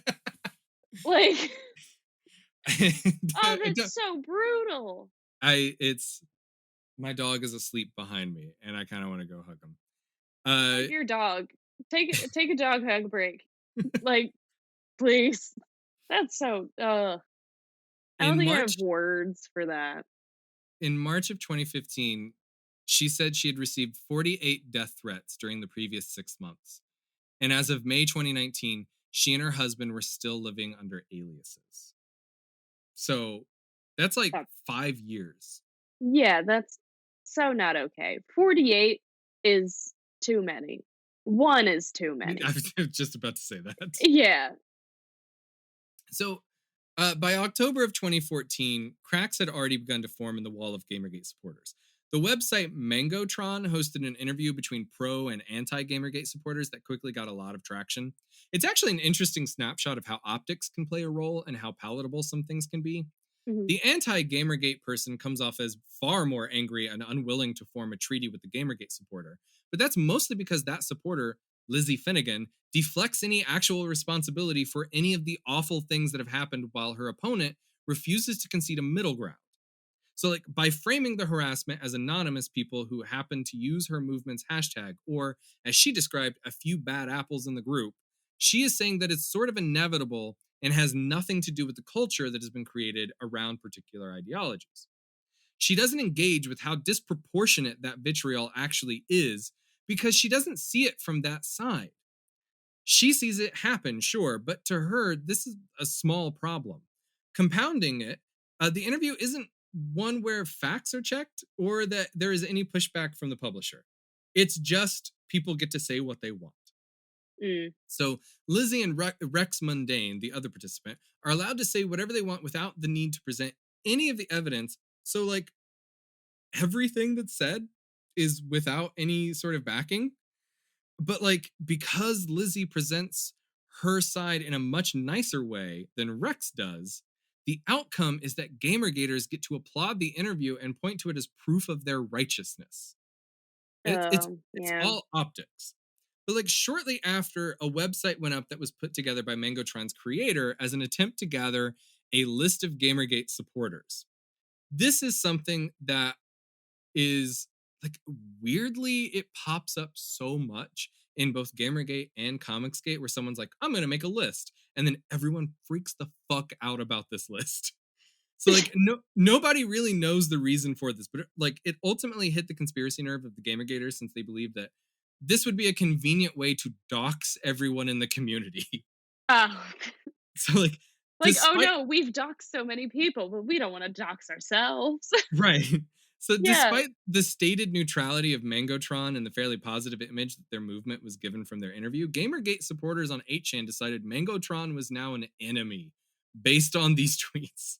So like that might be true. I mean, it's also irrelevant. It doesn't matter. Like the website's who is information with personal details blacked out and detailed accusations of intended doxing circulated the web with Lizzie Finnegan championing the cause. So Lizzie was on there being shown as like a positive person in this movement and immediately turns on the website that promoted them.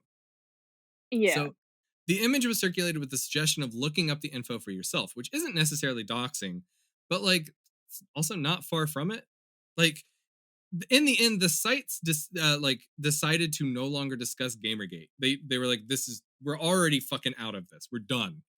And Yeah. they took down the interview in a way to try to distance themselves because they were like, these people are fucking nuts. They're attacking us, and we just like we're trying to help.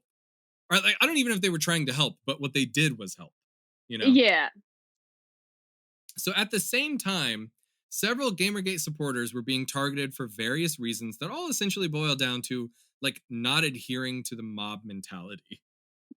One Twitter You user followed held your pitchfork wrong. You're right. out of here. That's basically what like one of the Twitter followers like they used Twitter to follow a critic of 8chan and the Gamergate crowd.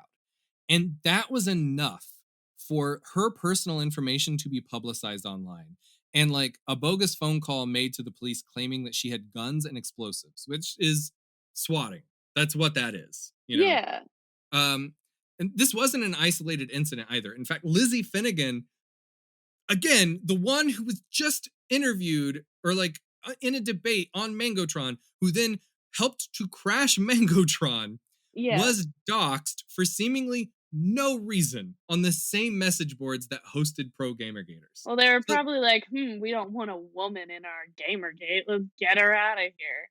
it's Like, one of those things that's like, you can't prove that Gamergate did this. You can't prove that anyone did this. It's just a thing that happened.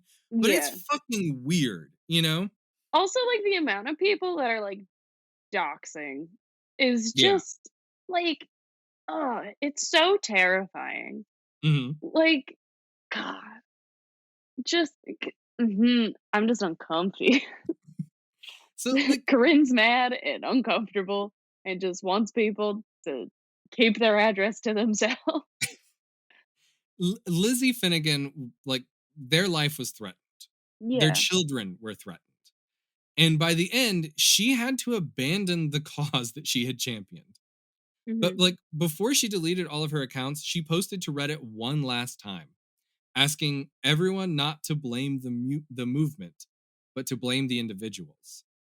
And this is something that is easy to agree with. Like there is a point where one has to stop and ask themselves if this behavior is so ingrained to the people in a movement, if maybe there's a different movement or approach that should be taken instead.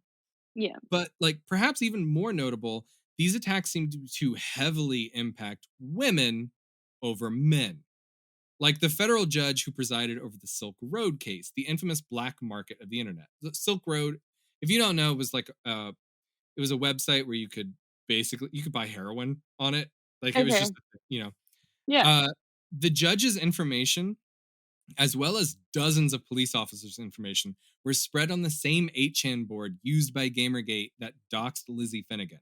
hmm And in response, because now it involved the judge, that board's history was wiped. It's just gone, Right. which is, I mean, I guess kind of good. Now, what should be made clear is that none of this is necessarily the fault of Gamergate. Like 8chan had a long history of behavior that fits in line with what occurred. And while Gamergaters used 8chan to communicate, there is no evidence that someone within the community did this. It's an anonymous board, so it's incredibly difficult to pinpoint nearly anyone on it. But these same tactics are used by Gamergate, and that's what should be really understood here. If the tactics are bad, then those tactics shouldn't be adopted or excused. Similarly, to profess that your movement is about ethics and then to dox or harass opponents and congregate on 4chan and 8chan, both widely known for their child pornography, it is nearly impossible not to see this as a front or a fucking joke. Yeah. Like, there is too much irony to be believed. And this brings us to a programmer by the name of Randy Harper. Spark notes, please. Around the time that positive mentions for Gamergate were appearing on Stormfront, the Nazi website, Randy came up with a wonderful idea to stop the harassment that she was enduring and seeing all over Twitter. She made a block list with 10,000 Gamergate names on it, effectively pushing the group off of her feed. Mhm. This would be all well and good, but because she was a vocal opponent of the movement, they hadn't forgotten about her. Being blocked annoyed some of them, but others found it a great opportunity to use it as a motivation to seek out her place of business and take selfies in front of the building while publicly wondering, how long will it be before they're investigated for stalking Harper? Randy found herself under intense scrutiny, legal battles over the use of her blockchain, and actual threats on her life. In an interesting turn, Randy decided to create a bot that tweets out Gamergate buzzwords. This created an objectively hilarious series of events where Gamergate supporters ended up arguing with a robot that made barely understandable sentences before realizing that they were tricked. Oh, So, like, oh no. this A isn't group like of fools. this isn't like revolutionary or anything, but it does highlight the reactionary and argumentative stance that many of the Gamergate community chose to take when anything came into public discourse. Like, that's not Man, anything Randy's new. killing it. That's not new for communication, especially communication online. And anyone who's been on Twitter can attest to like how conversations inevitably lean toward the like awful, regardless of what is being discussed or the ideology of the participants. But what is interesting is the information Randy was able to glean from the data she collected on Twitter, uh, especially the ones especially from Twitter users that use the hashtag Gamergate. Mhm. In a BuzzFeed news article, Randy claims, quote, "It looks like there's about 4,500 Gamergaters. That's how many people are actively using the hashtag. They're constantly retweeting each other, but it's very, very rare that anybody who isn't part of Gamergate sees any of these tweets." And later they add, "It seems like they think people just sit there and search hashtags all the time. And if somebody uses the hashtag or even says the word without the hashtag, they're like, oh, this gives me an excuse to interact with you because you're talking about this subject." So the relatively low number of Gamergaters that Randy described could be true, but it's also information that is being given from a staunch opponent, and I've never actually seen the data that she claims to have found, so like I don't know if it's accurate. But like Right. it does make sense. It just shouldn't be a basis for any real argument against the movement.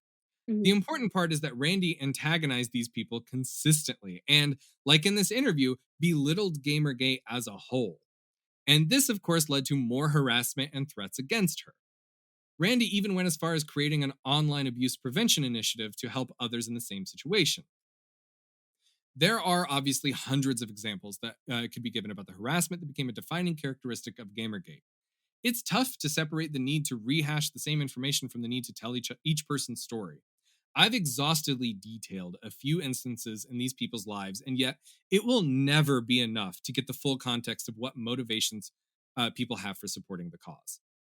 Nor will I be able to satisfy detractors who each have their own motivations for supporting their cause.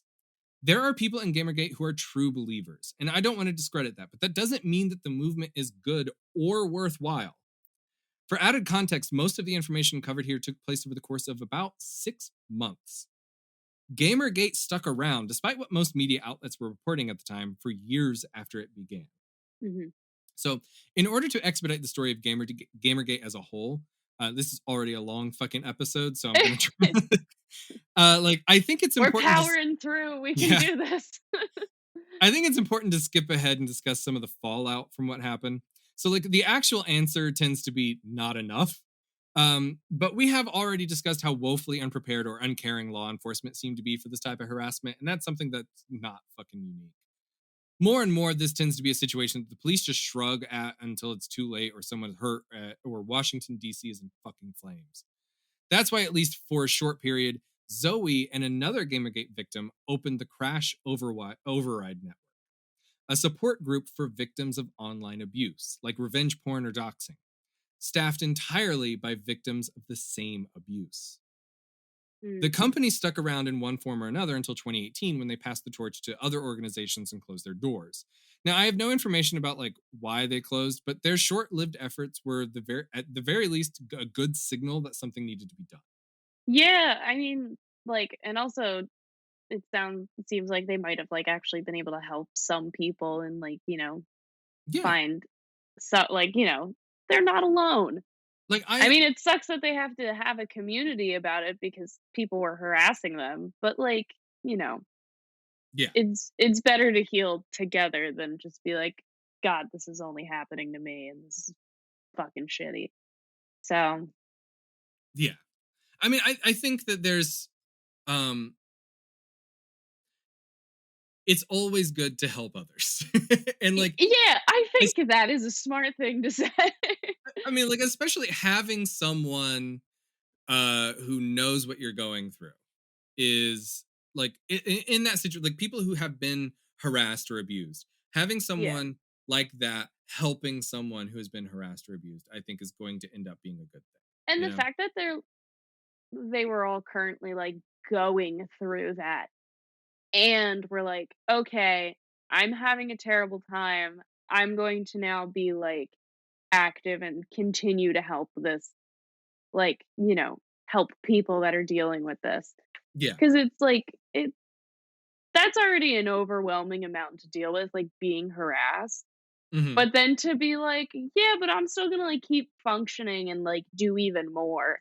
That's that's very commendable. That's Yeah. really cool. So Women are great. Those who occupy female space are you doing good. you might actually enjoy this next piece. This might be a small like glimpse of joy in Oh this my god, I otherwise can't wait. depressing. The efforts against Arnita Sarkeesian only really seemed to push her more into mainstream outlets. Mhm. So in March of 2015, she was named one of Time magazine's list of the 30 most influential people on the internet, in Yes, recognition of her Anita. role in detailing online abuse, sexism, and other issues within the video game community. Like, due in no small part to her role in Gamergate, she became widely known and was added to several other awards like Time magazine's 100 Most Influential People of 2015 and Cosmopolitan's 50 Internet's Most Fascinating. Like, that's amazing, and I Yeah, love that's it. great. By September of 2015, Zoe Quinn, Anita Sarkeesian, Randy Harper, Feminista Jones, Rose Eveleth, Jamia Wilson, and the Cyber Civil Rights Initiative began with work with Google Ideas to fight online abuse. Gamergaters did not take this news very well, but more was to come. And as Polygon reported, present at the event were game developer Zoe Quinn and Feminist Frequency, creator and industry critic Anita Sarkeesian, who Mhm. took part in a panel discussion. Both Quinn and Sarkeesian were among those called on to speak about their involvement with the UN Women's Coalition that was formed to reduce instances of gendered cyber violence. Each spoke on the systemic nature of the problem while touching upon their personal experience as a target of online harassment. So while Gamergate's victims were given much more credibility and legitimacy as the attack continued, Gamergate supporters were being were pushed for like away, and they were really trying to get more mainstream acceptance. Right. Um, by the time that South by Southwest came around for 2016, Mhm. the Gamergate fight was in full swing. The need for a reform in how abuse is handled took center stage in public discourse, and it became clear that this was important enough to discuss at the convention. On their website, South by Southwest hosted a feature where the public can comment and vote on potential panels, which featured Level Up Overcoming Harassment in Games. Nearly immediately, the comment section was filled with angry messages from people who opposed the panel altogether.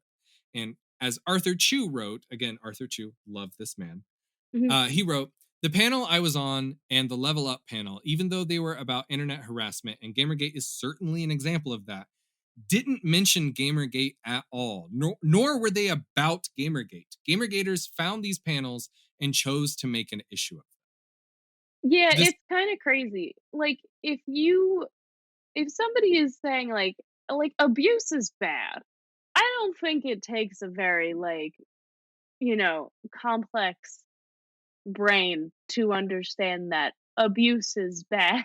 Right. And if you are then a person or a group of people that have something against people talking about, "Hey, let's not be abusive in this community," then, Mhm. like, maybe you're a part of the problem.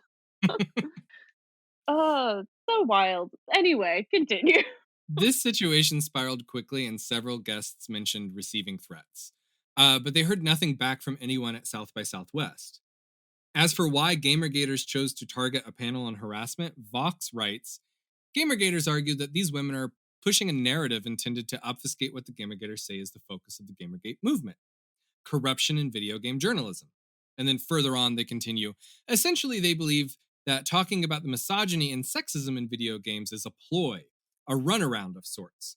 Thus, the mere fact that South by Southwest was considering a panel about harassment in gaming was enough to get them riled up, even though the Level Up panel description didn't even mention Gamergate.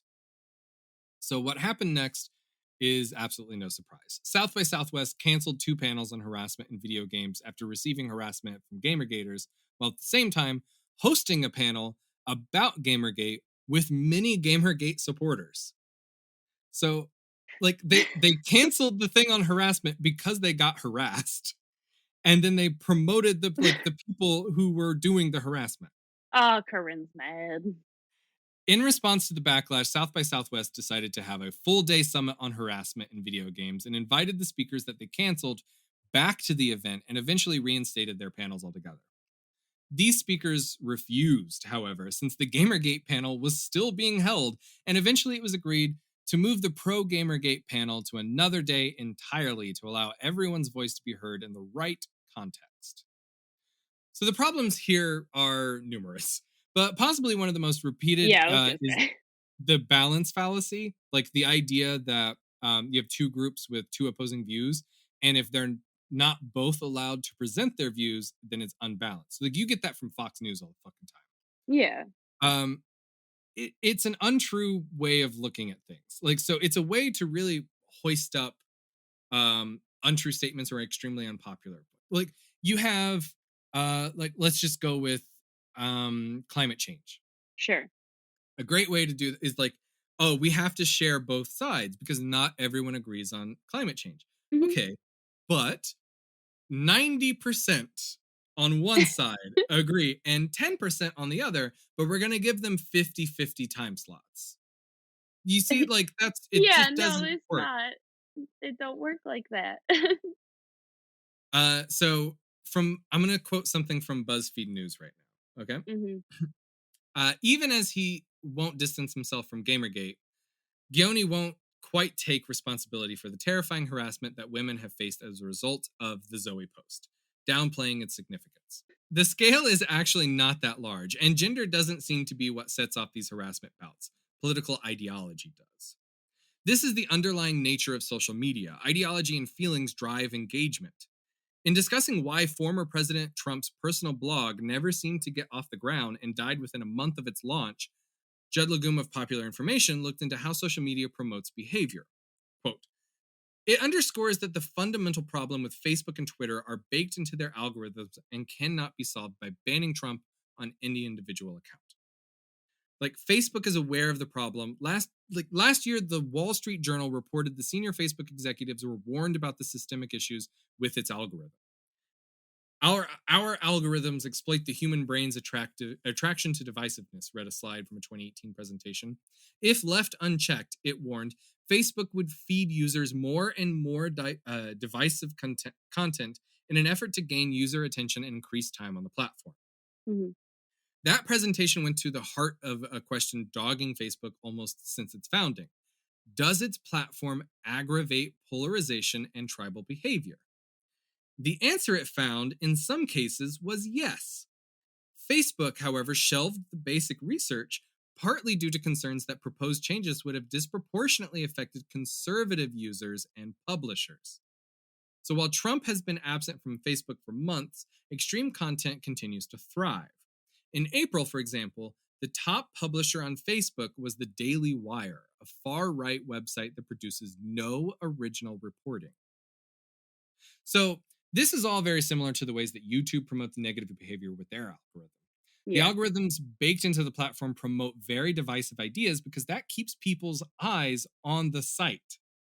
Conservative politicians can complain that they are being silenced, but the truth is that they are more often getting signal boosted, and companies are afraid to make a change because it is seen as censoring conservative viewpoints rather than blocking misinformation or hateful rhetoric. The more that they cry and throw tantrums, the more companies like Facebook and South by Southwest bow to them. Actual conservatives with no hateful underpinnings who care about their ideologies should be furious that this has continued because it does more to conflate conservatism with bigotry. Yeah. Gamergate trudged on for years, being ignored or placated by the wider public because of their aberrant behavior toward dissension. This and the political ideologies fermenting on social media began the march towards the Trump administration, QAnon, and the storming of the US Capitol, as well as ComicsGate. Like, all of that happened just because people wanted to not be seen as divisive. They were like, these Yeah. people are doing these bad things. We can't stop them from doing this, right? So Yeah. in doing that, what they allowed were people like Alex Jones, Mike Cernovich, Milo Yiannopoulos, a bunch of like these alt-right shitbags, Hmm. Stormfront. All of these people began pushing politics into it. You know, Yeah. there's this culture war ideology where it's not necessarily about a political thing. Like, you're not pushing for a specific bill or a specific law, but what you Hmm. are pushing for is support of a particular brand of politics because you don't like these kind of people. Right. And that's what happened when Gamergate really got going. Gotcha. And that's where the alt-right came from. Hmm. I mean, the alt-right existed, but that's what fermented it. And that's where Yeah. you get these rabid Trump supporters online. You get people who just cannot view the world in anything other than identity and culture war politics. Right. And unfortunately, there's no end. Like, Gamergate is not really a thing as as the way that it was in 2014 or 2015. Um But it but it changes into different kind of mediums. right. Yeah. That's and this Hence that's ComicsGate. right. And that's what we're going to be going over on the next episode. Woo! So we have we've More now sad. we we've gone over everything that sort of like builds up Gamergate. And I wish I had like a more definitive ending to like, this is how Gamergate died. But it didn't. It just No, it morphed didn't, into because it's other the shit. internet. And Yeah. like you said, especially with the way that algorithms work, like you get more and more, extreme material, Yeah. and then it shifts. I mean, you see it with just like marketing too. Like you can see, I'm gonna use Pokemon because I like Pokemon. Um, Pokemon was just doing its thing for a while, and then suddenly, like, people were like, "Oh, the cards. I can make money off of these." And then, like, everything skyrocketed. And, like, now it's moved to Hot Wheels apparently. Like, it's really hard to buy Hot Wheels. Wait, really? Like, I didn't know any of this. yeah, it's like basically what I'm talking about is the collectible version of angry people on the internet is like they Yeah, yeah. find a thing and it's like I can profit off of this, whether it's with money or like sharing my crazy ideas. Mhm. Um and then they just move to a different thing. So it's like for this it makes sense because it's like with gaming, a lot of people who like games will probably also like comics or movies or TV shows, a lot of things, just media. And so they're gonna shift then probably to like the next thing. And it's gonna be tough. Yeah. I mean, I look, I have over the course of I don't know how long. I have done research for this, and I have done research for the ComicsGate stuff. And one of the things that I have had to do is, unfortunately, a lot of these assholes have very long YouTube. I'm one to complain because this is going to end up being fucking 4 hours long. One of these, they have these like YouTube videos that are crazy long, and I had to watch so many of them. I had to watch one where it was so when we get into Comicsgate, I don't I've done several more scripts past this one. Cool. There are I don't think I make a good point. I'm gonna try to like make a point of this when we record, but I don't Mhm. think I made a very good point of um the people who are fighting against Comicsgate, the anti-Comicsgate crowd, Yeah. are not they're not perfect. They do a lot of shitty things too. Yeah. And there Well, are you some could put it the same way as, like, I am a Democrat, yes. And, I know people that are Republican, and they're normal people. Mhm, But when you go on the internet, you have the same thing. It's, all these people that are on the far extremes of both of these sides mhm. and are very aggressive towards each other, which sucks.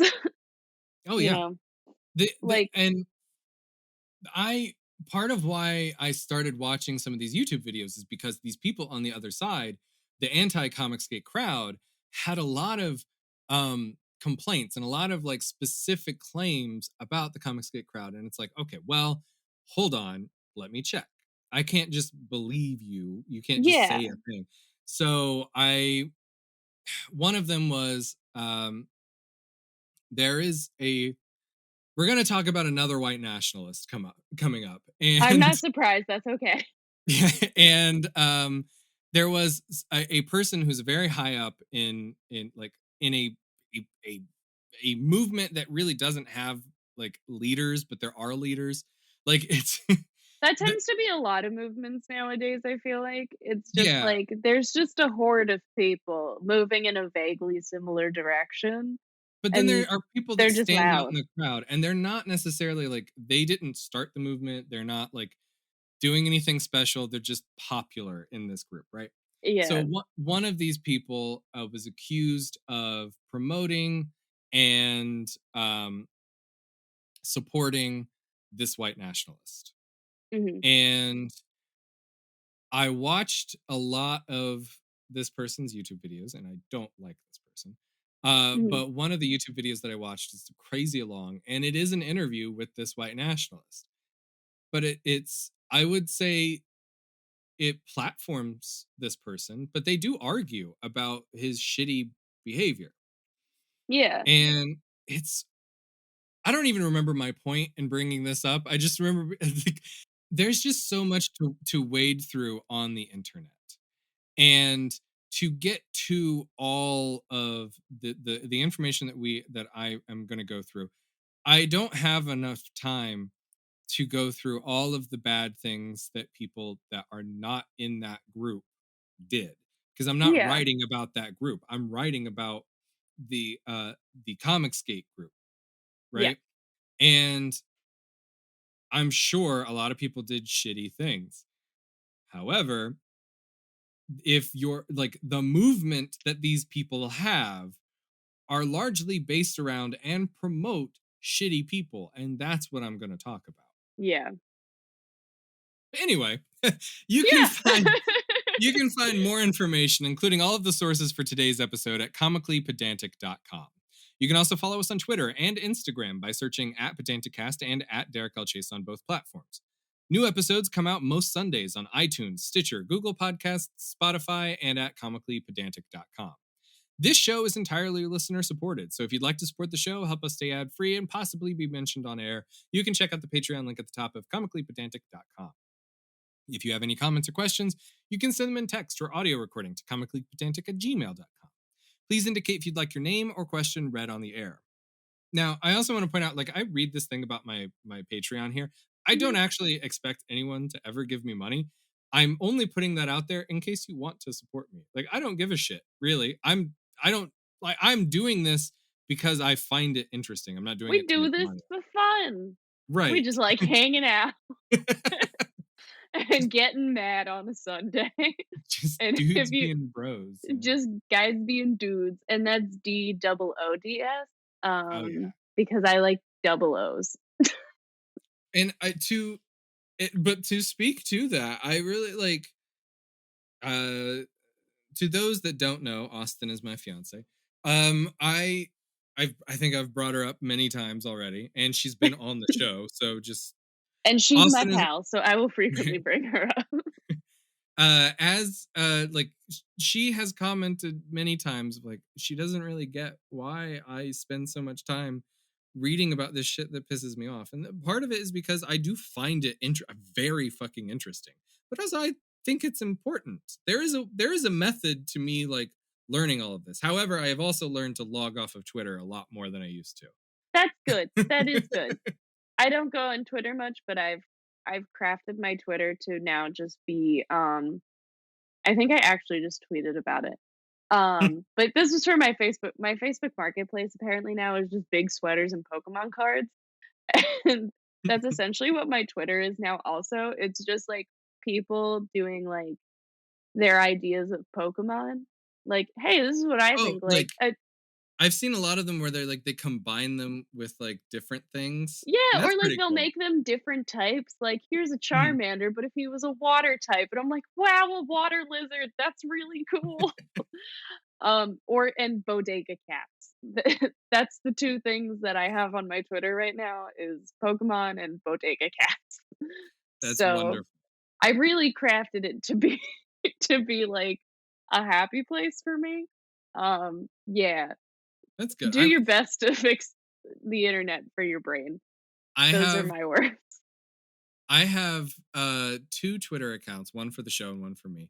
And Mhm. then I have three Instagram accounts. And I my the one for the show is like both on Instagram and Twitter is a much happier place to be on. I Yeah. realized that I tweeted something from the show account just a little bit ago, and it was when one of the times we took a break, and I Mhm. was scrolling through, and I was like, man, this Twitter timeline is way nicer than my other Twitter timeline. It's just like comic book stuff, and it's just people being nice about comic book stuff. Like, I'm gonna Yeah. fucking be on here more. Man, I gotta find those people.